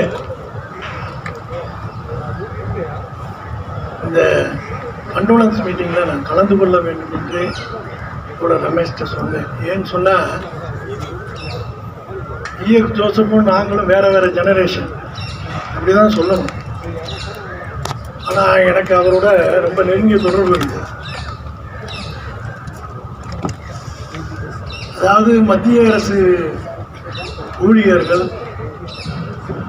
இந்திய நாடு சுதந்திரம் பெற்ற பிறகு அந்த சுதந்திர திருநாட்டில் ஏராளமான மத்திய அரசுக்கு ஏராளமான எதிர்பார்ப்பு இருந்தது. இந்த எதிர்பார்ப்பு எதுவுமே நிறைவேறாத பின்னணியில் பிரிட்டிஷ் காலத்தில் இருந்த அவ்வளவு அடக்குமுறைகளுடன் கூடிய வாழ்க்கை முறையே அப்ப இருந்த அரசாங்கம் தொடர்ந்து தங்களுடைய ஊழியர்கள் மேல் செலுத்தியதால் அந்த அதிருப்தியின் விளைவாக சில தலைவர்கள் உருவானார்கள். அந்த தலைவர்கள் முதலாமவர் டிஎக்ஸ் ஜோசப் என்று சொல்லலாம். நான் கடுமையான அடக்குமுறை, மிக குறைஞ்ச சம்பளம், ஏராளமான சுரண்டல். நீங்கள் அதைத்தான் அப்படி தான் பார்க்க முடியும். உங்களோட நாகராஜன் குறிப்பிட்டார் இல்லையா, நீங்கள் யூனியன் போனால் கூட மூமெண்ட் ரிஜிஸ்டர் போட்டு போகணும். ஏஓக்கு முன்னால் செருப்பை கழட்டி வச்சுட்டு உள்ளே போகணும். அவர் உட்காருன்னு சொல்கிற வரைக்கும் நீங்கள் நின்றுக்கிட்டே இருக்கணும். அப்புறம் ஏவோவே அப்படின்னா டிஏஜி ஏஜிக்கெல்லாம் பார்த்துக்கோங்க. அப்புறம் அங்கே அப்போ இருந்த சூழல் எனக்கு வந்த பொழுது இருந்த சொன்ன விஷயம், ஆடிட்டர் எந்திரிச்சு போக முடியாது. ஏன்னா செக்ஷன் ஆஃபீஸர் உட்காந்துருப்பார். செக்ஷன் ஆஃபீஸர் ஏன் எந்திரிச்சு போக மாட்டார்னா, ஏஓ ரூம்லேருந்து போயிட்டாரா. அதாவது நான் சொல்கிறது என்னென்னா, 5 மணிக்கு அப்புறமா, 5 மணிக்கு முன்னாடி இன்றைக்கி இருக்க சூழ்நிலையோடு ஒப்பிட்டு பார்க்கக்கூடாது. அப்புறம் அவர் ஏஓ ஏன் எந்திரிச்சு போக மாட்டார், டிஏஜி போனாரா இல்லையான்னு. டிஏஜி இருக்கிறாரா இல்லையாங்கிறது எப்படி தீர்மானிக்கப்படும்? அவருடைய கோர்ட்டு அந்த சேரில் மாட்டி வச்சுருப்பாங்க. அவர் இருக்காரா இல்லையான்னு அந்த கோர்ட்டு போன பிறகு தான் போவாங்க. இதுதான் உண்மையான சூழல். இந்த சூழலை எதிர்த்து தான் அன்றைக்கி இருப்பவங்க சங்கம் கட்டினாங்க. அதில் தான் இஎக்ஸ் ஜோசப் அவர் எப்படி சொல்லணும்னா, மிகப்பெரிய இயக்கத்துக்கு சொந்தக்காரர். Is a moment. அவர் தனிநபராக பார்க்க முடியாது. Is a moment. ஒரு சிறந்த மனிதாபிமானி. பல நண்பர்களுக்கு சொந்தக்காரர், ஏராளமான அறிவுக்கு சொந்தக்காரர். நான் செக்ரட்டரி ஜெனரல் ஆன பிறகு, அகில இந்திய கணக்கு தணிக்கை அதிகாரிகள் சங்கத்துடைய செக்ரட்டரி ஜெனரல் ஆன பிறகு, எனக்கு முதலாவதாக விஷ் பண்ண தோழரில் இஎக்ஸ் ஜோசப். அப்புறம் தான் எனக்கு அவரோட பழக்கம் ஆரம்பிச்சது. அவர் போய் நேரடியாக போய் பார்த்தேன். சில பேருக்கு தான் சில தலைவர்களுக்கு தான் அந்த பண்பு இருந்தது. உள்ளே வாங்கன்னு சொல்லி உட்கார வச்சு, ஏனென்று சொன்னால் அவர் முன்னால் நான் மிகவும் சிறியவன். என்னோட நீ என்ன நினச்சிருக்க, what is your future plan, என்ன strategy, what is your vision, இதெல்லாம் கேட்பார். எனக்கு தெரிஞ்ச அப்போ சொன்னேன். அதுக்கப்புறம் எனக்கு அவரோட ரொம்ப நெருங்கிய தொடர்பு எப்படி ஏற்படுதுன்னு சொன்னார். நான் இந்த குரூப் ஏ ஸ்டேட்டஸ் கேஸுக்காக ஒரு 6 மாத காலம் பர்சனல் லீவ் போட்டுட்டு டெல்லியில் ஓஏ எழுதி கே வேணுகோபால் அவங்களுடைய லாயர் உட்காந்து எழுதி, அப்போ நான் இஎக்ஸ் ஜோசப்பை தொடர்பு பண்ணேன். அவர் சொன்னார், ஓஏ எடுத்துகிட்டு வாங்க அப்படின்னு. கேரளாவில் இருக்கிற வீட்டுக்கு வாங்க. நானும் சசி கேரளாவில் கொச்சியில் இருக்கக்கூடிய அந்த செயலாளர், ஏஜி சாக்ஸ் செயலாளர், 2 பேரும் போனோம். அவர் தான் அவர் வீட்டுக்கு கூப்பிட்டுருந்தேன். 2 நாள் தங்கியிருந்தேன். ராஜில் தங்கியிருந்தேன். ஆனால் 2 நாள் கூட நாகராஜன் சொன்னார் இல்லையா, அவர் சொன்னது எழுத்துக்களால் சொன்னது. நான் அதை உண்மையாகவே அனுபவித்தேன். காலையிலேருந்து அவர் சாப்பிட்றதுலேருந்து கருத்து கொள்வார். என்ன சாப்பிட்டீங்க, இப்படி சாப்பிடுங்க, எல்லாமே டிக்டேட் பண்ணுவார். அப்புறம் அந்த ஓஏல ஒரிஜினல் அப்ளிகேஷனை 2 நாள் தொடர்ந்து என்னோட வாதம் புரிந்தார். தர்க்கம் தான் புரிஞ்சார். அப்பப்போ கே வேணுகோபாலோட வேற பேசுவார். பேசி இது எப்படி போட்ட அப்படின்னு கேட்பார். 2 நாள் கழிச்சு தான் ஈவினிங் தான் ஓஏவே அவர் அப்ரூவ் பண்ணார். நான் அப்ரூவ் பண்ண பிறகு அவர் கே வீட்டை பேசும்போது சொன்னார், you are getting a approval from the great man. Okay, அதுவே நீ பாதி சக்ஸஸ் ஆகிட்ட அப்படின்னு சொன்னார். ஏன்னா ஓஏ எழுதும்போது, அதை ஓஏ எழுதுனதே கேவியோட உட்காந்து எழுதும்போது கடுமையான அனுபவம். அதை விட அதை அப்ரூவ் பண்ணுவதற்காக இஎக்ஸ் ஜோசப்போட உட்காந்த அனுபவம் மிகச்சிறந்த. அப்போ தான் தெரியும் நம்மளுக்கெல்லாம் பல பேருக்கு ஜென்ரல் நாலேஜ் இருக்கும். பொது அறிவு இருக்கும் பல விஷயங்கள்ல. நுண்ணறிவு என்பது வேறு. பர்டிகுலர் நாலேஜையும் மேலே போகிறது ஸ்பெசிஃபிக் நாலேஜ்னு சொல்லுவாங்க. அந்த ஸ்பெசிஃபிக் நாலேஜில் டெக்னிக்காலிட்டிஸ் இருக்கக்கூடியவர் EX ஜோசப். இப்படி தான் நம்ம வந்து விவரிக்க முடியும். 4 கட்ட அறிவில் மிகச்சிறந்த ஒரு புத்திசாலியை நீங்கள் அவரோடு பழகும் பொழுது காண முடியும். சாதாரண குடும்பத்திலிருந்து வந்தவர், ஆனால் மிகச்சிறந்த அறிவுக்கு சொந்தக்காரராக அவர் இருந்தார். அந்த அறிவை நிறைய அறிவாளிகள் இருக்காங்க, ஏராளமான அறிவாளிகள் இருக்காங்க. கபில் சிபில் கூட அறிவாளி தான். ஏன் EX ஜோசப்பை பேசுகிறோம்? அந்த அறிவை மிக சாதாரண மக்களுக்காக, ஏழை எளியவனுக்காக, தன்னுடன் உழைக்கக்கூடிய உழைப்பாளிக்காக, ஆடிட்டருக்காக, அக்கௌண்ட்ஸுக்காக, மத்திய ஊழியனுக்காக, மத்திய அரசு ஊழியனுக்காக அந்த அறிவை செலவழித்த மாபெரும் தோழன். அதற்காக தான் இங்கே நாங்கள் நிற்கிறோம். நமக்கும் ஒரு சின்ன அரசியல் இருக்கு. அந்த அறிவை எல்லாம் அவங்கவுங்க அறிவை மேடைக்கு பயன்படுத்துவாங்க, அதுக்கப்புறம் தான் சொந்த விஷயத்துக்கு பயன்படுத்துவாங்க. ஆனால் இவர் பெருவாரியான நேரம் அந்த அறிவை ஏழை எளிய மனிதனுக்காக உபயோகித்தாலே இவன் மிகச்சிறந்த மனிதனாக இன்று பரிணமித்து நிற்கிறார். அப்படிப்பட்ட ஒரு தோழரை நாம் இன்று இழந்து நிற்கிறோம். மிகவும் வருத்தமான விஷயம். வரலாற்றில் மிகவும் காண்பது அரிது. திரும்ப திரும்ப வரக்கூடிய EX ஜோசப். அவர் இருந்த காலம் நாகராஜன் சொன்ன மாதிரி 90 வயசு, எனக்கு 67 வயசு தான். நான் கிட்டத்தட்ட 4 தலைமுறைக்கு பின்னால் நான் ஒரு செக்ரட்டரி ஜெனரல் ஆனாலும் கூட போய் ரெஃபர் பண்ணால் என்னுடைய டிபார்ட்மெண்ட்டாகவே பார்த்தேன். என்னுடைய அனுபவத்தில் நான் சொல்கிறேன், EX ஜோசப் அதில் வந்து மிகவும் முதன்மையான நம்மளுடைய டிபார்ட்மெண்ட்டில் இருந்தார். அதே மாதிரி பிரணாப் குமார் முகர்ஜி அவரும் அதே மாதிரி பல விஷயங்களில் நமக்கு உதவி புரிந்திருக்கிறார். இவர் EX ஜோசப். ஆகவே இவரை மறக்கவே முடியாது. ஏனென்றால் அந்த ஓஏ இன்னும் டிஸ்கஸ் ஆகிக்கிட்டு இருக்கு. இன்றைக்கும் கண்டெம்ப்ட் கேஸில் அந்த ஓஏ தான் டிஸ்கஸ் ஆகுது. அப்படி வரும் பொழுது அந்த ஒவ்வொரு வரியும் என் மனதுக்குள் இருக்கிறதுக்கு முக்கியமான காரணம் தோழர் EX ஜோசப். அவருடைய நினைவை போற்றுவோம். மிக சிறந்த வாழ்க்கை வாழ்ந்திருக்கிறார். பல சிறந்த விஷயங்களை இந்த மனிதர்களுக்கு தந்திருக்கிறார், இந்த பூமிக்கு தந்திருக்கிறார். அவருடன் வாழ்ந்த சமூக அமைப்பில் சாதாரண மனிதனோடு இருந்திருக்கிறார். நான் போகும்போது பார்த்தேன், அவர் வந்து அவருடைய வீட்டுக்கு எதிர்த்தாப்புல மிக சாதாரண மனிதனுக்காக ஒரு பள்ளி நடத்திக்கிட்டு இருந்தார். அதை கூட்டு பண்ணாரு. அந்த வயசுலேயும் அவங்க மிஸ்ஸஸும் அதே மாதிரியான ஒரு குணமும். இதெல்லாம் நம்மள பல பேர் வந்து பேசுவோம், இப்படிலாம் பண்ணணும் அப்படின்லாம் சொல்லுவோம், செஞ்சுட்டு ஜெயிப்போம். ஆனால் உண்மையிலே நம்ம வந்து இம்ப்ளிமெண்ட் பண்ணுவோமா என்று கேட்டால் பல பேரால் முடியாது. ஆனால் அதையெல்லாம் அவர் நடத்தி காட்டிய ஒரு முன்னுதாரண புரிதராக விளங்கினார். ஆகவே அந்த மாதிரி மாபெரும் தோழரை நாம் இன்று இழந்து நிற்கிறோம். இது உண்மையிலேயே மிகப்பெரிய இழப்பு என்றால் ஆடிட் மூவ்மெண்ட்டுக்கு இழப்பு, ஆடிட் அலுவலகத்துக்கு இழப்பு. ஆடிட் என்று சொன்ன உடனே நீங்கள் தப்பாக புரிஞ்சிக்காதீங்க, ஆடிட் அண்ட் அக்கௌண்ட்ஸ் ரெண்டும் சேர்ந்து தான். ஆகவே இந்த அலுவலகத்துக்கு மிகப்பெரிய இழப்பு. அதே மாதிரி Indian audit and accounts department, அதற்கு மிகப்பெரிய இழப்பு. பல தடவை நம்ம பேசும்பொழுது ஏதாவது சொன்னோம்னா பல அதிகாரிகள் பல வருடங்களுக்கும் பிறகும் கூட EX ஜோசப்புடைய விஷயங்களை சுட்டி காமிச்சு பேசியிருக்காங்க. ஆகவே அந்த மாதிரியான ஒரு அறிவு பெட்டகமாக பொக்கிஷமாக வாழ்ந்த ஒரு மாமனிதன் இழந்திருக்கிறோம். ஆகவே அவருடைய குடும்பத்திற்கும் அவரை இழந்து வாடும் தோழருக்கும் அவருடைய நினைவால் இருக்கக்கூடிய உறவினர்களுக்கும் எல்லாருக்கும் என்னுடைய ஆழ்ந்த இரங்கலை தெரிவித்துக் கொள்கிறேன். காம்ரேட் துரைப்பாண்டியன் பேசுறதுக்கு முன்னாடி ஒரு சில நிமிடங்கள் 2015 சுந்தருக்கு ஜோசப் ஐயாவோட ஏற்பட்ட அனுபவத்தை பகிர்ந்து கொள்ளும்படி கேட்டுக்கொள்கிறேன். சுந்தர்.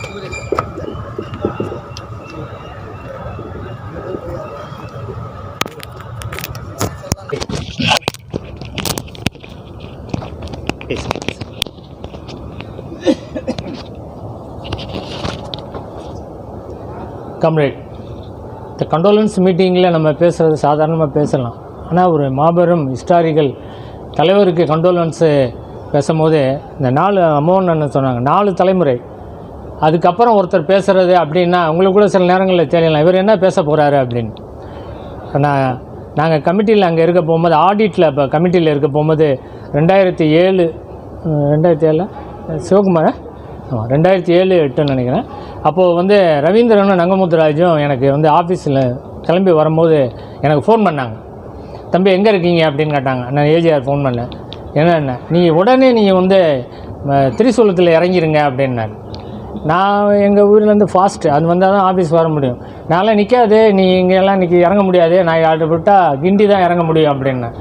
உடனே அவர் கிண்டியில் இறங்கி கோபேக் பின்னாடி போ, நீ முதல்ல போ, அங்கே போ, ஏர்போர்ட் போ அப்படின்னாரு. ஏதாவது சொல்லிங்க தான் நான் பண்ணலாம். சரி, அந்த காலத்து தலைவர் டாடான்னு நானும் ரிட்டன்னு அடுத்த ட்ரெயினை பிடிச்சி திரிசூலத்தில் வந்து இறங்கிட்டேன். இறங்கினேன்னா அப்புறம் அவருக்கு ஃபோன் பண்ணி இஎக்ஸ் ஜோசப்னு வந்திருக்காரு, அவரை நீ இமீடியட்டாக ரிசீவ் பண்ணு போய் அப்படின்ற தகவலை எனக்கு கொடுத்தாங்க. இஎஸ் ஜோசப்பை நான் பார்த்துருக்கேன். அப்போ என்ன பண்ணுவேன், 85க்கு மேலே நம்ம அந்த ரூமுக்குள்ளே 83ல் நான் ஜாயின் பண்ணாலும் ரூமில் வரும்போது மேலே ஒரு இஎக்ஸ் ஜோசப்னு போர்டு இருக்கும். நமக்கு அவ்வளோதான், வேறு ஒரே போர்டு தான் இருக்கும், வேறு யாரும் தெரியாது. இவர் தான் இஎக்ஸ் ஜோசப், இவர் தான் ஃபஸ்ட்டு செக்ரட்டரி ஜெனரல் அப்படின்னு நமக்கு நிறையா சொல்லியிருப்பாங்களோ. அவரை பற்றி நமக்கு முழுமையாக தெரியாது.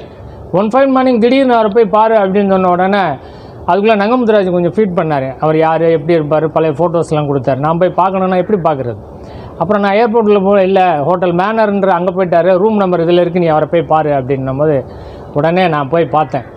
உண்மையிலே அண்ணன் மூத்த அண்ணன் நாகராஜன் அண்ணன் சொன்னது மாதிரி ஒரு பிரமிப்பு. அவரை பார்த்த உடனே எனக்கு ஒரு பெரிய இவ்வளோ பெரிய லீடரை நாம் போய் பார்க்குறோம், நம்மளும் சுண்டங்க, எனக்கு ஒன்றும் பாரம்பரியமே இல்லாத ஒருத்தர். அப்போ நான் வந்து நீங்கள் என்னவா இருக்கீங்கன்னு கேட்டார். இந்த மாதிரி கமிட்டியில் இருக்கேன் சார், நான் இப்போ இந்த மாதிரி லோக்கல். உடனே 5 நிமிஷம் பேசினார்.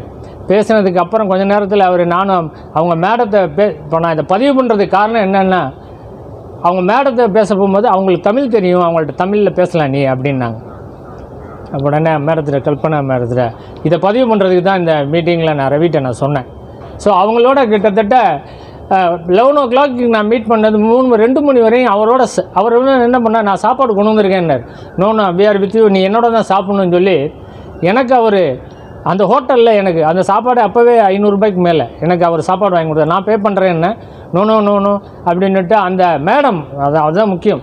அந்த மேடம் வந்து அவங்க அக்கான்னு சொன்னோடனே சிரிச்சிட்டாங்க. அவங்க ரொம்ப நேரத்துக்கு அப்புறம் அவங்க வந்து எனக்கு வந்து நீ என் தம்பி, நீ வெயிட் பண்ணு அப்படின்னு சொல்லி அவ்வளோ பாசமாக என்னோட இருந்து.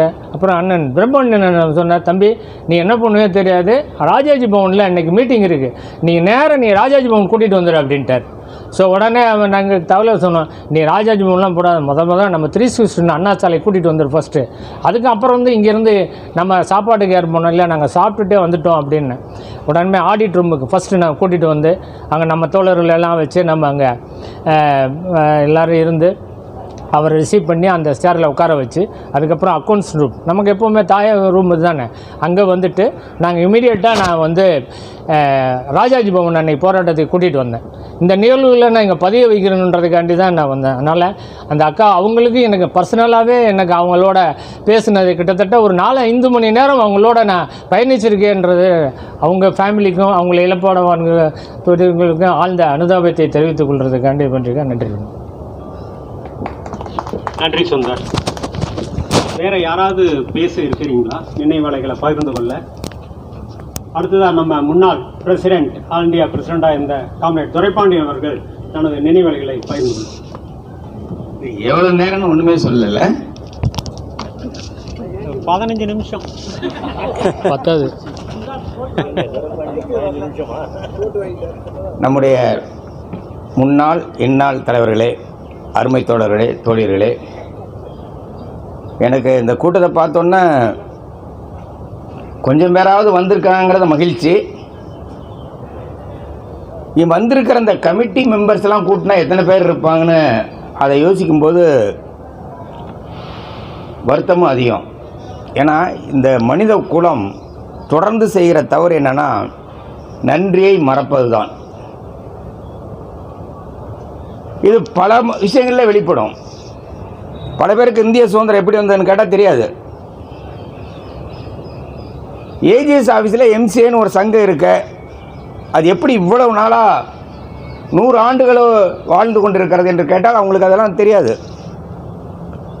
அதே போல் இஎக்ஸ் ஜோசப்புடைய நினைவு நாள், அவருடைய சிந்தனைகளை, அவர் வாழ்ந்த வாழ்க்கையை பகிர்ந்து கொள்கிற நாள் என்று சொன்னால் நம்மள பல பேர் கமிட்டிலேயே தோணலன்னா ஜெனரல் மெம்பர்ஸ்க்கு தோணுமா?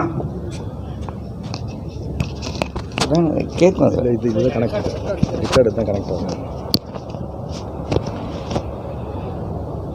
அப்போ இன்னைக்கு தோழர் இஎக்ஸ் ஜோசப் பற்றி எல்லாருமே ஒரு விஷயத்த பேசவே இல்லை. அவர் சாதாரண மனிதன் இல்லை, அதை நாகராஜன் சொன்னார். அவர் ஒரு இடதுசாரி கொள்கை மீது பற்று வைத்திருந்த ஒரு தலைவர் என்பதை ஏன் நீங்க யாருமே சொல்லன்னு எனக்கு தெரியல. அந்த காலத்து ஆடிட்ல யாராவது கிடைச்சா படிச்சு பாருங்க. அந்த அலுவலகத்தில் நடந்த போராட்டம், நீங்க சர்ச் கேட் என்று சொல்லுகிறீர்கள் அல்லவா, பம்பாயில் அங்கே நடந்த போராட்டங்கள், the legendary fight for human rights அவர் எழுதியிருக்கார புத்தகம். அந்த புத்தகத்தில் சில பக்கங்களை மட்டும் படிங்க, எல்லா பக்கத்தையும் படிக்க வேணாம். இப்போ யாருக்கும் புத்தகம் படிக்கிற பழக்கமோட இருக்காதுன்னு நினைக்கிறேன். எல்லாமே ஆன்லைனில் தட்டிட்டு இப்படி பார்த்துட்டு விட்டுட்டு போயிடுவாங்க, தட்டிட்டு பார்த்துட்டு விட்டுட்டு போயிடுவாங்க, மனசுக்குள்ளே கொள்ள மாட்டாங்க. தோழர் ஜோசப் ஏற்கனவே லா படிச்சிருந்தவர், நல்லா ஞாபகம் வச்சுங்க. ஆடிட்டராக ஜாயின் பண்ணிட்டார். ஜாயின் பண்ணது தோழர் முகன் சொல்லும்போது சொன்னார் அல்லவா, ஒரு சுதந்திர போராட்டம் முடிஞ்சு 47க்கு அப்புறம் வெள்ளைக்காரத்துறை போய் நம்ம கருப்பு துறையெல்லாம் ஆட்சிக்கு வந்துட்டாங்க. இப்போ கருப்பு துறையை ஆட்சிக்கு வரும்போது சில எதிர்பார்ப்பு இந்த கருப்பன்களுக்கு இருந்தது. என்ன எதிர்பார்ப்பு இருந்ததுன்னா, நாம் அடிமை இல்லை, அந்த எதிர்பார்ப்பு இருந்தது. சுதந்திர மனிதனாக இந்திய நாட்டில் செயல்பட முடியும் அப்படிங்கிற ஒரு நம்பிக்கையும் இருந்தது. ஆனால் எல்லா நம்பிக்கையும் எதிர்பார்ப்புகளும் தூக்கி எறியப்பட்டு வெள்ளைக்காரன் என்ன சட்டங்களை கொண்டு வந்து நம்மை அடிமைப்படுத்தினானோ அதே சட்டங்களை வைத்துக்கொண்டு புதிதாக வந்த கருப்பு துறைகளும் ஆட்சியை நடத்தினார்கள். அங்கே தான் கோளாறே ஆரம்பித்தது. தோழர் ஜோசப் ரொம்ப சாதாரணமாக ஒரு ஆடிட்டர் வேலைக்கு போகிறார். எங்கே பிறந்து, கொச்சினில் இருந்து பிறந்து, அப்போவே வேலை எப்படி வேலை கஷ்டமாக இருந்திருக்கு பாருங்கள். போய் பாம்பே ஆஃபீஸில் ஆடிட்டராக ஜாயின் பண்ணுறார். அங்கே நடக்கிற பல விஷயங்களை பார்க்குறார். அப்போ தான் ஒரு சங்கம் அமைக்க வேண்டும் என்ற ஒரு உணர்வு வருகிறது. அவருக்கு யார் யாரெல்லாம் ஃப்ரெண்டுன்னு தெரியுமா உங்களுக்கு? மதுலிமாயின்னு கேள்விப்பட்டிருக்கீங்களா? சோசியலிஸ்ட் லீடர் மதுலிமாய், மது தந்தவதே, ஜார்ஜ் பெர்னாண்டஸ், இவர்கள் எல்லாம் தோழர் ஜோசப்புடைய தோழர்கள். 1967 கான்ஃபரன்ஸுக்கு வந்துருந்தான்னு தோழர் இப்போ ஞாபகம் வந்துருச்சு போல. இப்படி சொன்ன உடனே இப்போ எல்லாம் ஞாபகம் வருது. இதெல்லாம் நான் படித்து தான் தெரிஞ்சுக்கிறேன். எனக்கு நாயர் நிறைய கதைகள் சொல்லியிருக்காரு. அதில் பல கதைகள் ரொம்ப பயனுள்ள கதைகள். அவர் அந்த ஆஃபீஸில் வேலை செய்கிற பொழுது இவர் சொன்னார்ல, மூமெண்ட் ரிஜிஸ்டர்னு ஒன்று போட்டாங்க. எல்லா ஆஃபீஸ்லையும், எல்லா சென்ட்ரல் கவர்மெண்ட் ஆஃபீஸ்லையும் மூமெண்ட் ரிஜிஸ்டர் உண்டு. எவனாவது ஒருத்தனுக்கு ரொம்ப நேரம் யூரின் பாஸ் பண்ணிட்டானா மெமோ உண்டு. ஏன் யூரின் பாஸ் பண்ணதுக்கு ஏன் மெமோ ஒன்று கேட்க தோணுதில்ல நமக்கு? நல்லா புரிஞ்சுங்க, நம்மளும் அப்படி தான் இருந்தோம், நம்ம அலுவலகத்துலேயும் அப்படி தான் இருந்த நிலமை. ஆனால் இன்றைக்கி அப்போது இதெல்லாம் பார்த்ததுக்கப்புறம் அவர் ஒரு ஃப்ரெண்ட்ஸ் சர்க்கிளை அங்கே ஆர்கனைஸ் பண்ணுறார். ஒரு கிளப்பு மாதிரி தான். நாகராஜன் பேசும்போது சொன்னார்ல, நம்ம ஆஃபீஸில் சங்கம் எப்படி இருந்தது தெரியுமா? உட்லேண்டிங் அண்ட் கார்லேண்டிங் அசோசியேஷன். கரெக்டான அதுனே உட்லேண்டிங் பக்கத்தில் போனீங்கன்னா உட்லேண்ட் ஹோட்டல் இருக்குது தெரியுமா உங்களுக்கு? இப்போ அந்த டிரைவிங் ரெஸ்டாரண்ட் இருந்து எடுத்துட்டாங்க. ஏதாவது ஒன்றா அங்கே பார்ட்டி நடத்துவாங்க அசோசியேஷனில். அடுத்தது என்ன பண்ணுவாங்க, ஏஜிக்கு மாலை போடுவாங்க, சிஏஜி வந்தால் மாலை போடுவாங்க. இதுக்கு மேலே எந்த சங்கமும் எந்த நடவடிக்கையும் இல்லை. இதை எதிர்த்து போராடி 5வது மாடியில் சண்டை போட்டு அந்த சங்கத்தை பிடித்த தோழர்களில் ஒருவர் அருமை தோழர் நாகராஜன். நல்லா ஞாபகம் வச்சுங்க. போராடு சங்கமாக மாற்றுவதற்கான போராட்டம். இதே மாதிரி அங்கேயும் தகராறு, பம்பாய் ஆஃபீஸ்லேயும். அவர் சில நாடகத்தை பற்றிலாம் கூட அந்த புத்தகத்தில் எழுதியிருக்கிறார். ஒரு நாள் சீல் கொடுக்க மாட்டானாங்க கல்யாணத்துக்கு. நம்ம ஆஃபீஸ்லேயும் கல்யாணத்துக்கு ஒருத்தன் அப்ளை பண்ணியிருக்கான் நம்ம ஆள், ஒரு 3 நாள் கொடுங்கன்னு. நோனோ 1 day இஸ் எனஃப்ன்ட்டான் நம்ம ஆள். கல்யாணத்துக்கு உனக்கு 1 நாள் போதும், காலையில் கல்யாணம் முடிச்சுக்க, சாயங்காலம் வந்துரு, காலையில் ஆஃபீஸ்க்கு வந்துரு. 3 நாள் சிஎல்னா பெரிய பிரச்சனை. அதை ஒரு நாடகம் போட்டு அவர் அதில் தான் அந்த ஏஜி, அந்த பேரை மறந்துட்டான், அந்த ஏஜி அங்கே இருந்த ஏஜி ஓகே கோஷ், அவர் மேலே தான் கேஸ் போட்டார். அந்த ஓகே கோஷ் வந்து ரொம்ப கோபப்பட்டார். என்னன்னா ஒரு அம்மா வந்து ஒரு செக்ஷனில் ஒர்க் பண்ணுறாங்க, எஸ்டாப்ளிஷ்மெண்ட் செக்ஷனில். ஒருத்தர் வந்து இஎல் ஒரு வாரம் அப்ளை பண்ணுறார். வழக்கமாக நீங்கள் என்ன பண்ணுவீங்க? எல்லாருமே சொல்லுவாங்களே, லாங் லீவ்னா என்ன பண்ணணும்? சப்ஸ்டியூட் போஸ்ட் பண்ணணும்ல. இந்த எஸ்டாப்ளிஷ்மெண்ட்டில் இருக்கிற ஒருத்தர் அவர் வீட்டில் அவர் பொண்டாட்டி சொல்கிறாங்க, அந்த நாடகத்தில் வர ஒரு காட்சியை நான் சொல்கிறேன். ஏங்க, நான் எங்கள் அம்மா வீட்டுக்கு ஒரு 3 நாள் போயிட்டு வரணுங்க. No problem, post a substitute then you கோன்ட்டார். இது அந்த நாடகத்தில் இந்த நாடகத்தை நடித்து காட்டாங்க ஏஜிஎஸ் ஆஃபீஸில்.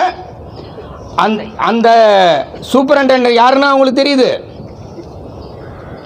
இதை பார்த்து அந்த ஓகே கோஸ் ரொம்ப கடுப்பாயிட்டார், இவனை இப்படியே வச்சிருக்க கூடாதுன்னு. கூட்டம் எப்படி நடக்கும்னு நினைக்கிறீங்க? ஒரு சாதாரணமான ஒரு தொழிற்சங்க கூட்டம், மது தந்தவதே அங்கே இருப்பார், மதிலிமாயி. உங்களுக்கு வரலாற்றை பற்றி சொல்ல வேண்டும் என்று சொன்னால், சிஏஜி மேலே இம்பீச்மெண்ட் கொண்டு வந்தது எங்கேயாவது உண்டா? ஆடிட் டிபார்ட்மெண்ட்டில் தான். சிஏஜி எப்படி அப்பாயின்ட் பண்ணுறாருன்னு தெரியும் உங்களுக்கு, எப்படி வெளியே அனுப்பலான்னு தெரியுமா? He will continue during the pleasure of the என்ன, அதான் pleasure doctrine. He cannot be removed from service. ஆனால் பிரசிடென்ட் ஆஃப் இந்தியாவுக்கு மகிழ்ச்சி இல்லைன்னா அவரை ரிமூவ் பண்ணிடலாம். இருங்க, நான் அது வேற. பிரசிடெண்ட்டுக்கு இவருடைய நடத்தையில் இவருடைய செயலில் நம்பிக்கை வரவில்லை என்றால் அனுப்பலாம். ஏன்னா for the pleasure of the president தான் அவங்க இருக்காங்க. அடுத்தது ஒன்று தான், he cannot be just like that removed. He will be removed. எப்படி சுப்ரீம் கோர்ட்டில் இருக்கிற ஜட்ஜை எப்படி ரிமூவ் பண்ணுறதுக்கு இம்பீச்மெண்ட் கொண்டு வருவீங்களோ அதே மாதிரி தான் சிஏஜி ஆஃப் இந்தியாவை ரிமூவ் பண்ண முடியும். அப்போ ஏகே சண்டா மேலே நம்ம பார்லிமெண்ட்டில் 2 சபையிலும் இம்பீச்மெண்ட்னா அது எப்படி தமிழ் என்ன தமிழ் கோமதி சொல்லுங்கள், தமிழ் வார்த்தை என்ன? இம்பீச்மெண்ட்னா நம்பிக்கை இல்லா திருமணம்னு சொல்ல முடியாது. பணி நீக்கமா? இம்பீச்னா பணி நீக்கத்துக்கான ஒரு தீர்மானத்தை கொண்டு வந்து பாராளுமன்றத்தில் நிறைவேற்றணும். அன்னைக்கு ஆடிட் அண்ட் அக்கௌண்ட்ஸ் டிபார்ட்மெண்ட்டில் டெமோக்ராட்டிக்காக யூனியன் ஃபங்க்ஷன் பண்ண முடியவில்லை என்ற சூழ்நிலை உருவான பொழுது மதுரைமாயி அவர்கள் நோட்டீஸ் கொடுக்குறாரு. மது தந்தவதை போன்ற தலைவர்களெல்லாம் சேர்ந்து கொண்டு, அன்னைக்கு இருந்த சோசியலிஸ்டுகளாம் சேர்ந்து கொண்டு, இடதுசாரிகளும் சேர்ந்து கொண்டு பாராளுமன்றத்தில் ஏகே சண்டாவுக்கு எதிராக இம்பீச்மெண்ட் கொண்டு வருகிறார்கள். அப்போ நீங்கள் லோக்கலாக என்ன நிலைமை இருந்திருக்குன்னு இப்போ கற்பனை பண்ணி பாருங்கள். குற்றச்சாட்டா? அதை நம்மளால் ப்ரூவ் இம்பீச்மெண்ட் என்ன ஆகும்? அது மியர் ரெசல்யூஷனே போதும். ஆனால் அந்த ரெசல்யூஷன் நிறைவேற வேண்டும், சிம்பிள் மெஜாரிட்டியில் நிறைவேற வேண்டும். இருக்கிறவன் கை தூக்குனா போதும், ஆனால் அது நிறைவேறவில்லை. அப்போது ஜோசப்போட கிரேட்னஸை நீங்கள் இப்போ புரிஞ்சுங்க. நம்ம என்ன நினச்சிக்கிட்டோம், மரத்தடியில் மீட்டிங், அதுக்கு ஒன்றுமே எஃபெக்ட் என்னங்க, அவனுங்க மரத்தடியில் பேசி என்ன பண்ணுறானு. ஆனால் இந்த மரத்தடி தான் ஆடிட் அண்ட் அக்கௌண்ட்ஸ் ஊழியர்களின் வாழ்க்கையில் மகோன்னதமான மாற்றங்களை கொண்டு வந்த மரத்தடி. மறந்துடாதீங்க. ஆடிட் அண்ட் அக்கௌண்ட்ஸ் இன்னைக்கு ஹையர் பே ஸ்கேல்ஸ் வாங்குவதற்கு ஒரு காரணம் என்ன? இந்த மரத்தடியில் நாம் எடுத்த முடிவுகள் தான். நான் அதுக்கு போகல, ஜோசப் வர்றேன். அப்போ ஜோசப் என்பவர் ஒரு தனி மனிதனாக அங்கே இல்லை. அவர் சொன்னார், அவர் ஹி வாஸ் கம்பல்சரி ரிட்டையர்டு இல்லை, dismissed 4Bல temporary service ரூலில்.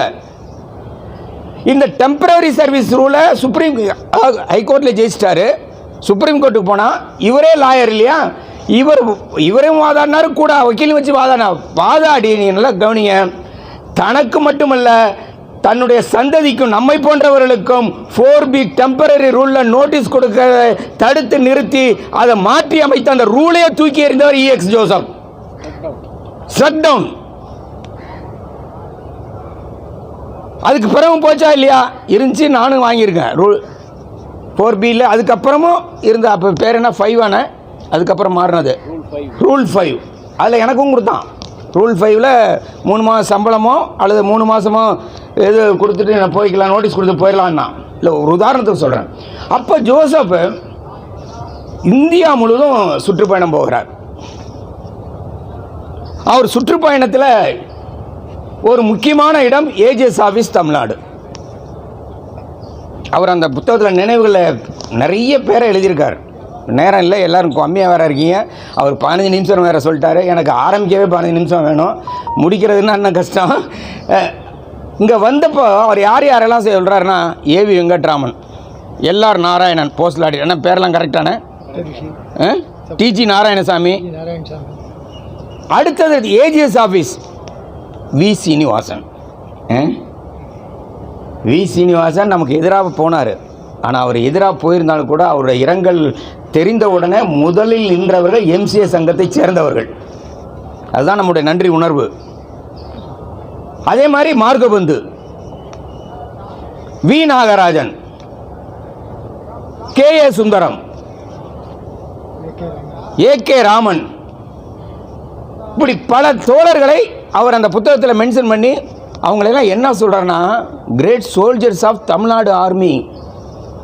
AGS office தமிழ்நாட்டோட கிரேட் சோல்ஜர்ஸ், இப்படிலாம் பல விஷயங்கள் சொல்லியிருக்காரு. இது அதிலிருந்து ஜெயிச்சு வர்றார். வந்ததுக்கப்புறம் 67 மாநாடு, தோழர் சொன்னதெல்லாம் ரொம்ப கரெக்டாக அக்யூரேட்டான விஷயம். அவர் தான் செக்ரட்டரி ஜெனரல். அவர் செக்ரட்டரி ஜெனரலாக இருக்கும்போது ஒரு சம்பவம் நடந்த சம்பவம், அதை பாலுவும் சொன்னார். அஸ்ஸாமில் கான்ஃபரன்ஸ் நடக்குது. A K. Roy CAG of India. அப்போ அவர் என்ன சொல்கிறாருன்னா, உங்கள் சங்கம் நமக்கு ரெகக்னைசேஷன் இல்லை, உங்கள் சங்கத்தை நான் ரெகக்னைஸ் பண்ணணும்னா இஎக்ஸ் ஜோசப் செக்ரட்டரி ஜெனரலாக எலெக்ட் ஆக பண்ணக்கூடாது. அப்படி எலெக்ட் பண்ணிங்கன்னா ரெகக்னைசேஷன் வித்ட்ரான் வில் கண்டினியூ. நம்ம ஆளுங்க உட்காந்து பேசி ஒரே ஒரு முடிவு தான் எடுத்தாங்க. We will have E.X. Joseph as Secretary General and not this recognition. நீங்கள் இமேஜின் பண்ணி பாருங்க. ரெகக்னிஷனை வித்ட்ரா பண்ணல, நியூ ரெகக்னிஷன் ரூல் வந்தோடனே பல பேர் எப்படி ஆனால் ஞாபகம் இருக்கா அவங்களுக்கு. ஆனால் எனக்கு ரொம்ப மகிழ்ச்சி என்னென்னா, நமக்கு நியூ ரெகக்னிஷன் ரூல் வந்தப்புறம் நம்ம சங்கம் அங்கீகாரம் இல்லாதப்போ தான் நிறைய போராட்டம் நடத்தியிருக்கிறோம். அப்போது E.X. ஜோசப்பை மறுபடியும் எலெக்ட் பண்ணுறோம். 67 வரையில் அவர் கண்டினியூ பண்ணுறார். அந்த ஆடிட் லேக்கா இப்போ எங்கே இருக்குன்னு கண்டுபிடிக்க முடியல. ஏன்னா நான் இதை யாரையும் குறை சொல்லலை, நமக்கு தெரியாமல் எக்ஸிபிஷன் வைக்கிறதுக்கு நமக்கு தெரியாமல் கொண்டு போய் வச்சாங்க. எக்ஸிபிஷனுக்கு போன ஃபோட்டோவும் இல்லை, புத்தகங்களும் இல்லை. நான் யாரை கட்டி பிடிச்சி அழுவ முடியும்? இந்த மரத்தை வேணால் ஒரு தடவை கட்டி பிடிச்சி அழுதுட்டு போகிறேன். அந்த ஆடிட் லேக்காவெல்லாம் நீங்கள் படிக்கணும். ஏன்னா இப்போ அதுதானே வரலாறு. ஹெட் குவார்ட்டர்ஸ்லையாவது வாங்கி படிக்கணும். இஎக்ஸ் ஜோசப் ஒரு தொழிற்சங்க போராளி மட்டுமல்ல, ஒரு இடதுசாரி தோழர் மட்டுமல்ல, மிகச்சிறந்த எழுத்தாளர். அதை நீங்கள் யாருமே சொல்லலை. உலக இலக்கியத்தை படிக்கணும்னா இந்திய நாட்டில் நம்ம ஆடிட் டிபார்ட்மெண்ட்டில் வந்து ஆடிட்டு படித்தா போதுங்க. இப்போ தானே லேக்கா, முன்னாடி ஆடிட் மட்டும்தான். நம்ம ஆடிட் படிச்சிங்கன்னா அவர் யார் யாரெல்லாம் மென்ஷன் பண்ண, எர்னஸ்ட் ஹெமிங்வேன்னு கேள்விப்பட்டிருக்கீங்களா? ஹைவே தெரியும், ஆரியா ஹெமிங்வே. கிழவனும் கடலும் புத்தகம் தமிழில் வந்திருக்கு, சின்ன புத்தகம் 60 பக்கம். அதை மறக்காமல் வாங்கி படிங்க. அதை அவர் அங்கே கொண்டு வர்றாரு. அவர் எழுதும்போது இன்னொன்று எழுதுறா, we have had everything before us but now nothing before us. அதுக்கடுத்து எல்லாம் வேர்ட்ஸ்வொர்த்லேருந்து எல்லாம், Milton, Paradise Lost, Paradise Regained, எல்லா விஷயங்களையும் தொடர்ந்து எழுதிட்டே வர்றார். அந்த புத்தகத்தை முடிக்கிறதுக்கு முன்னாடி ஓல்டு மேன் அண்ட் சீ இருக்குல்ல, கடலும் கிழவனும்னு வந்திருக்கு தமிழில். அதில் அந்த இதை நீங்கள் படித்தீங்கன்னா, அந்த கிழவன் வந்து மீன்காரன், அவனுக்கு ஒரு சின்ன பையன் நண்பன், அவனை வீட்டில் உதவாத பையனை திட்டிகிட்டு இருப்பாங்க. இந்த கிழவனை வயசானவர் ஒன்றும் பண்ண முடியாது, மீன் பிடிச்சா தான் சாப்பிடவே முடியும், வாழ்க்கையே அதுதானே மீனவர்களுக்கு. அப்போது இந்த சாண்டியாவை கூட்டிக்கிட்டு தான் கடலுக்கே போவார். மீனே கிடைக்காது, எப்போ போனாலும் வெறுங்கையோடவே திரும்பி வராது. ஒரு நாள் ஒரு பெரிய மீன் கிடச்சிருச்சு. ரொம்ப கற்பனையோடு அப்படியே இன்றைக்கி தூக்கி வெளியில் போட்டு இத்தனை கிலோ இருக்கும், அதை விற்றுட்டோம்னா நம்ம வாழ்க்கை இப்படி மாறிடுன்னு கனவு கண்டுக்கிட்டு அப்படியே வருவான். கடைசியில் இந்த மீனை எல்லா மீனும் சாப்பிட்டு போயிருக்கோம். அவர் போய் எடுக்க போனார்னா அந்த தூண்டில் முள் மட்டும்தான் மிஞ்சி இருக்கும். அப்போ அந்த கிழவன் சொல்லுவான் ஒரு வார்த்தை,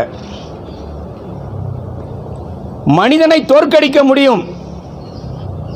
இப்போ நான் தோத்துட்டேன். மீன் பிடிக்க போனேன், மீனை பிடிச்சேன், ஆனால் கொண்டு வந்து சேர்க்க முடியல, தோத்துட்டேன். ஆனால் என்னுடைய எண்ணங்களை, என்னுடைய சிறகை, என்னுடைய கற்பனையை நீ ஒரு காலத்திலும் முறியடிக்க முடியாது. இதுதான் ஓல்டு மேன் அண்ட் த சீ. இதை ஜோசப் கோட் பண்ணி அந்த புத்தகத்தை முடிக்கிறார். அதுக்கப்புறம் அவருடைய இப்போ பர்சனல் லைஃப் சொன்னார்ல, மேல் மாடி கீழ் மாடி. பொதுவாக மேல் மாடி கீழ் மாடினா காதல் வர்ற சகஜம்தாங்க. வயசு வந்த பையன் தனியாக இருக்கிறான், வயசு வந்த பொண்ணு கீழே இருக்குங்க. யாரோ வீட்டு பொண்ணு, அதுதான் நாங்கள் சம்மந்தம் போட்டதுன்னு சொல்லுவேன். நான் யாரோட சம்மந்தம் போட்டோம்? டி ஞானயா என்ற கம்யூனிஸ்ட் கட்சியினுடைய சென்ட்ரல் கமிட்டி எக்ஸிக்யூட்டிவ் கமிட்டி மெம்பருடைய பொண்ணு. அவர் யாராக இருந்தவர்? தபால் சங்க ஊழியர் சங்கத்தினுடைய மாபொதுச் செயலர், அகில இந்திய பொதுச் செயலாளர் இருந்த டி ஞானயா. அவர் யாருன்னு நீ இப்போ அண்மையில் அவரும் காலமானார். அவர் எழுதின புத்தகம்லாம் நீங்கள் கொஞ்சமாவது படிக்கணுங்க. இஸ்லாம் இன் இந்தியா என்று ஆங்கிலத்தில் ஒரு புத்தகம் கொண்டு வந்திருக்கிறார். ஏன்னா இப்போ அது முக்கியமான சப்ஜெக்ட் தானே. இப்போ என்னென்ன நாட்டில் நடந்துக்கிட்டு இருக்குன்னு நமக்கு தெரியும். நேற்றுக்கு ராகுல் காந்தி பேசுகிறார். நம்ம எல்லாத்தையும் விட்டுருங்க, ஒரு ஆள் பேசுகிறாருங்க. பாராளுமன்றத்தில் ஒரு ஆள் பேசுகிறார். ஒரு குற்றச்சாட்டு சொல்லலாம், சொல்லாமல் இருக்கலாம். ஆனால் ஒரு நிதியமைச்சர் இப்படி அடிச்சுக்குவாங்களா? பார்த்து அப்புறம் 2 கண்ணையும் பொத்திக்குவாங்களா? இது இந்திய ஜனநாயகம். இப்போ அந்த விஷயத்துக்கு நான் இப்போ போகல. ஆனால் தோழர் ஞானையாவுடைய பொண்ணு கல்பனா, 2 பொண்ணு அவருக்கும். Age different. இவரு ரொம்ப வயசானவர், அது ரொம்ப சின்ன பொண்ணு. ஏஜ் டிஃப்ரென்ஸ் நிறையா உண்டு. காதலித்து கல்யாணம் பண்ணுறாங்க எல்லாம். அந்த ஞானையா பற்றி ஒரு விஷயம் இதோட சேர்த்து தெரிஞ்சுக்கணும். யாருடைய மருமகன், யாருக்கு மாமனார், அதை பாருங்கள். இவருடைய மருமகன் மிகச்சிறந்த இலக்கியவாதி, எழுத்தாளர், தொழிற்சங்க போராளி. மாமனார் அதே மாதிரி எழுத்தாளர், போராளி. ஞானையா எழுதின புத்தகங்கள் ஒரு 60க்கும் மேற்பட்ட புத்தகங்களை எழுதியிருக்கார். தமிழ்லையும் எழுதியிருக்கார், இங்கிலீஷ்லையும் எழுதியிருக்கார். அதில் ரொம்ப நல்ல புத்தகம்னு சொல்லணும்னா இஸ்லாம் இன் இந்தியா. அது வாய்ப்பு கிடைக்கிறவங்க, தமிழ்லையும் வந்துருச்சு, இப்போ பாரதி மொழிபெயர்த்து போட்டாங்க. இன்னொரு முக்கியமான புத்தகம் சிஐஏவின் சதி செயல்கள். சிஐஏ என்னன்னு தெரியுமில்ல? Central investigation agency. அது யார்? அமெரிக்கா. இப்போ நான் உலகத்தில் ஏன் சண்டை நடக்குது? உலகத்தில் ஏங்க சண்டை நடக்குது? உக்ரைனுக்கும் ரஷ்யாவுக்கும் ஏன் சண்டை நடக்குது? இஸ்ரேலுக்கும் பாலஸ்தீனுக்கும் ஏன் சண்டை நடக்குது? அமெரிக்கா கொடுக்குற ஆயுதத்தினால தான் சண்டை நடக்குது, வேற ஒன்றுமே இல்லை. நல்லா புரிஞ்சுக்கங்க. ஆயுதம் விற்கணும். அவன் பேர் என்ன? அமெரிக்காவோட பேர் செல்லர் ஆஃப் டெட்ஸ். அமெரிக்காவுக்கு பேர் என்ன? செல்லர் ஆஃப் டெட்ஸ், மரண வியாபாரி அமெரிக்கா. உலகத்தில் பதட்டம் இருந்தால் மட்டுமே அமெரிக்காவின் செல்வ ஆதாரங்கள் குவியும். அந்த வியாபாரி அவனுடைய ரகசிய வேலைகளை ஒரு பொண்ணு அங்கே இப்போ இருக்குல்ல, இங்கே போயிருந்தார், அட்லாண்டாவுக்கு போயிருக்கார். போயிட்டு என்ன பண்ணுறது? அதாவது இலக்கியவாதியை பேசாமல் இருக்கிறானா இருக்கவே மாட்டான். அது தெரியல, அந்த பழமொழி. சும்மா இருந்தால் இருக்க மாட்டான், இலக்கியவாதியை பேசிக்கிட்டே இருப்பான். இவர் அங்கே அட்லாண்டா போனோடனே இவர் ஒரு எழுத்தாளர், பேச்சாளர், அட்வொகேட் வேலையும் விட்டுட்டார். இது ஞானையா. அவர் அங்கே போய் ஒர்க்கும்போது ஒரு ஏன் நம்ம சும்மா உட்காந்துருக்கணும்? நம்ம பொண்ணு சாயங்காலம் தானே வர்றா, நமக்கு வேலையே இல்லை. 6 மாதம் போய் அங்கேயே லைப்ரரியில் உட்காரார். 6 மாதம் அதே ஊரில் அமெரிக்காவில் அமெரிக்கன் லைப்ரரியில் உட்காந்து அவர் திரட்டின தகவலை வச்சு உலகம் முழுவதும் அமெரிக்கா எப்படி சதி செயல் செய்து சண்டையை மூட்டினான் என்று ஒரு அருமையான புத்தகத்தை கொண்டு வந்திருக்கிறார். அப்போ இஎக்ஸ் ஜோசப் இப்படி இருந்தால் ஏதாவது ஆச்சரியப்பட முடியுமா? ஆச்சரியப்படவே முடியாது. அவர் சுப்ரீம் கோர்ட் லாயர் ஆகிட்டார். நம்ம எல்லாத்துக்கும் க்ளோஸ் ஃப்ரெண்ட். இங்கே நம்ம மீட்டிங்லாம் வந்திருக்கார். நம்ம கான்ஃபெடரேஷன் மீட்டிங் வந்து 3 தடவை அட்ரஸ் பண்ணியிருக்கார். நம்ம கான்ஃபெடரேஷன் மீட்டிங்கில் அவர் 26 வயசில் இருக்கும்போது என்ன மாதிரி பேசினார் அதே மாதிரி வந்து பேசினாருங்க. போராட்டங்கள் நடத்திட்டு இருந்தோம். ஒரு தடவை சாஸ்திரி பவன், ஒரு தடவை ராஜாஜி பவன், இன்னொரு தடவை போஸ்ட் ஆஃபீஸ். அதுக்கு முன்னாடி நடந்த போராட்டங்களில் வந்து வாழ்த்தி பேசினார். அந்த இஎக்ஸ் ஜோசப் சுப்ரீம் கோர்ட்டில் மிகப்பெரிய லாயர்.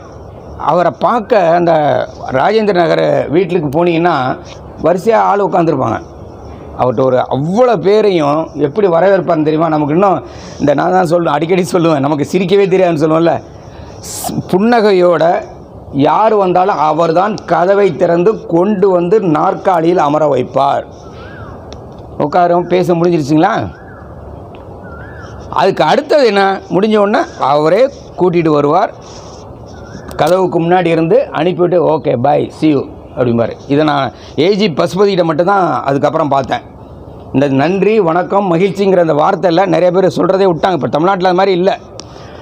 அவர் ஜோசப்போட அவ்வளோ பிஸி அட்வொகேட் இருந்தாலும் அவர் இந்த அதாவது மற்றவர்களை மதிக்கிற அந்த பண்பு எப்படி இருந்தது என்பதற்கான உதாரணம்.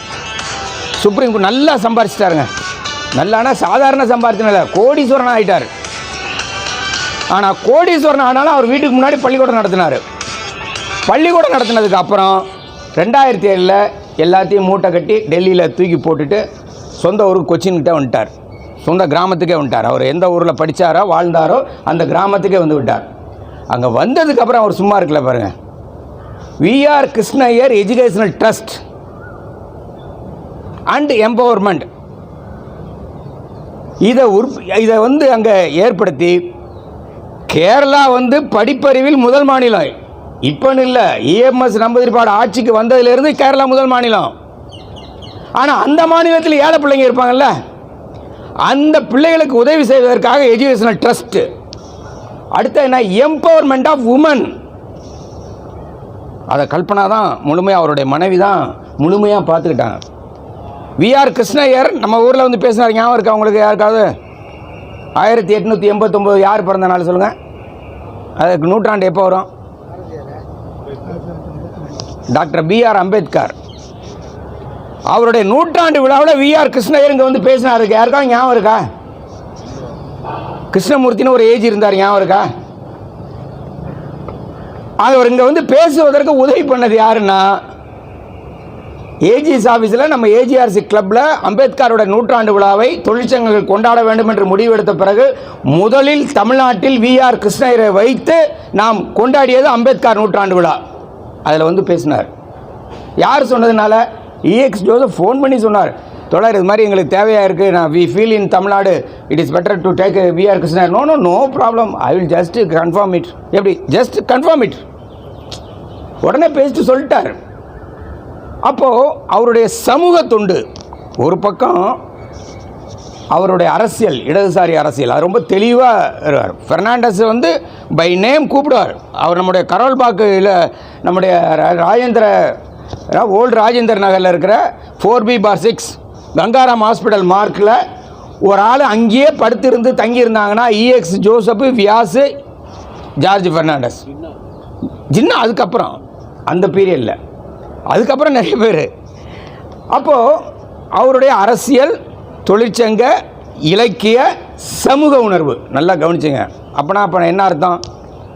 நம்ம ஒரு தொழிற்சங்க தலைவராக இருக்கணும், என்ன இருக்கணும்? இப்போ அதெல்லாம் பேசினா யாருமே இருக்க மாட்டாங்க. சார் ஏன் சார் ஒம்பிழுத்து விட்டு போகிறீங்க? ஏன் அவரை பற்றி இப்போ பேசுகிறோம்? 1934 பிறந்தவரா? கரெக்டா? 1930 அவரோடது. இப்போ 94 வயசுனா 30. 1930 பிறந்த ஒருத்தரை பற்றி இன்னைக்கு கூட்டம் போட்டு பேசுகிறோம் என்று சொன்னால் அதற்கு என்ன காரணம் என்று சொன்னால்,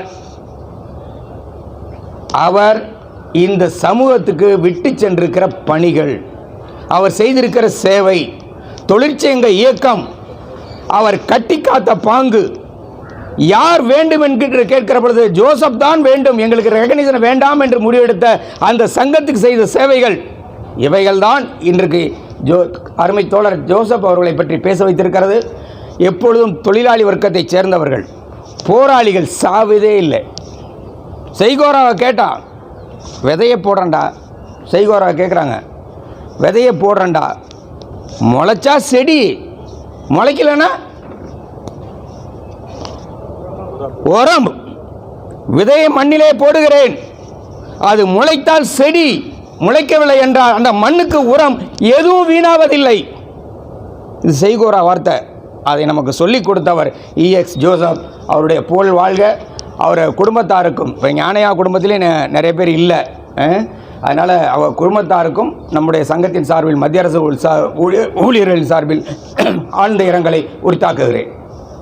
நம்ம எடுத்துக்கொள்ள வேண்டிய உறுதிமொழி என்ன அப்படின்னு கேட்டிங்கன்னா, அதனால் நீங்கள் ஞாபகம் வந்தது, நாங்கள் வெப்தகிரின்னு சொல்லிட்டு நம்ம ஆஃபீஸில் இருந்து ஓய்வு பெற்றவர் அவர் எதுக்கு நம்ம நினைக்கிறோம் அப்படின்னா இஎஸ் ஜோசனுடைய கிரியேஷன் தொடர் துறைப்பயணம் சொன்னேன் இல்லையா, ஆடிட் அண்ட் ஆடிட் லேக்கா.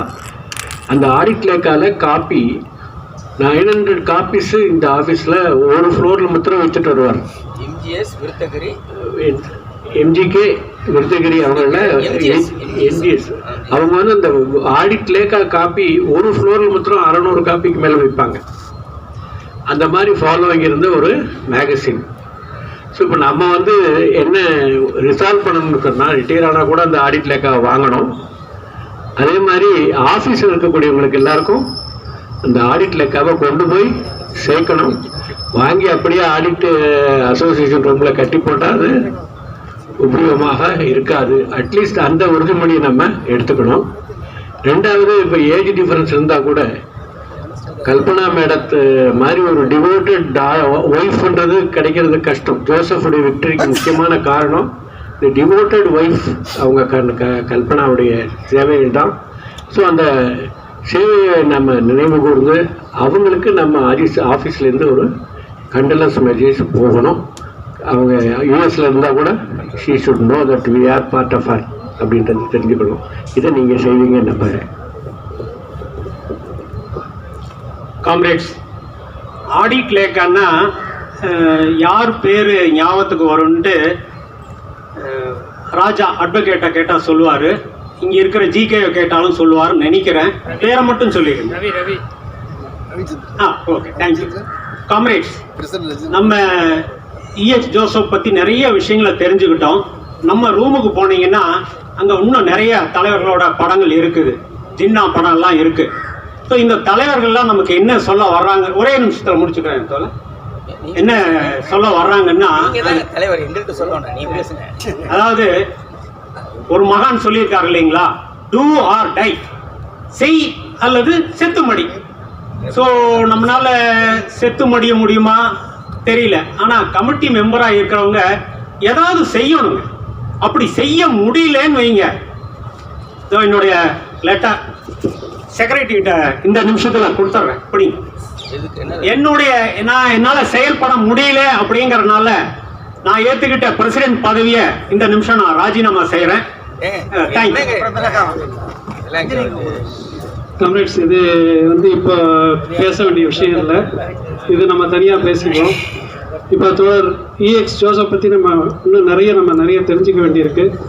நம்முடைய சங்கத்தை பற்றி நம்ம இவ்வளவு தூரம் எப்படி வளர்ந்துருக்கிறோம் என்பதை பற்றி நாங்கள் வந்து நிறைய இப்போ வரக்கூடிய ஜென்ரேஷனுக்கு நம்ம நிறைய சொல்ல வேண்டியிருக்கு. அதுக்காக தான் நம்ம தலைவர்களை நம்ம இங்கே கூப்பிட்டோம்.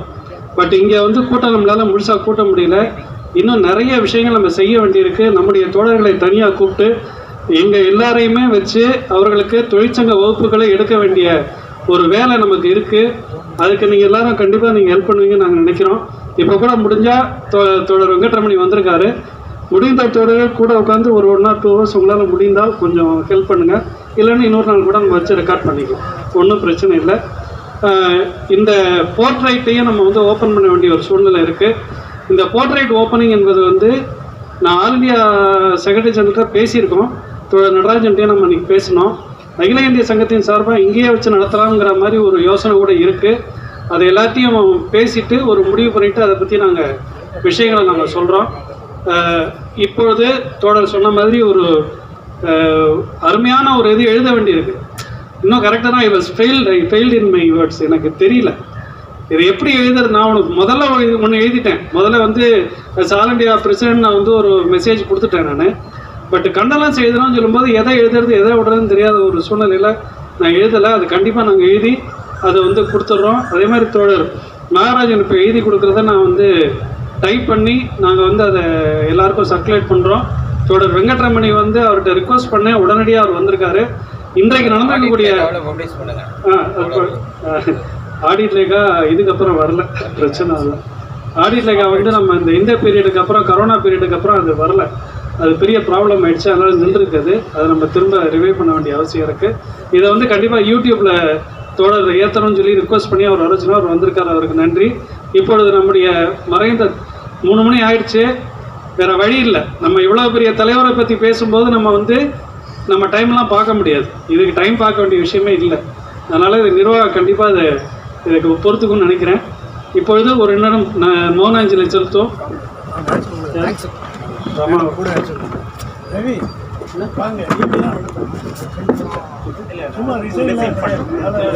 அக்செப்ட் பண்ணல நீங்க நடத்த இல்ல நான் முடிவு பண்ண நீங்க அதெல்லாம் நம்ம ரெசிக்னேஷன் கொடுத்ததெல்லாம் வந்து இந்த ஜிபில அதை வந்து ரிஜெக்ட் பண்றோம். எல்லாரும் கை தட்டிருங்க. அஞ்சலி காம்ரேட்ஸ் ஒரு நிமிடம் மௌன அஞ்சலி செலுத்துமாறு கேட்டுக்கொள்கிறோம்.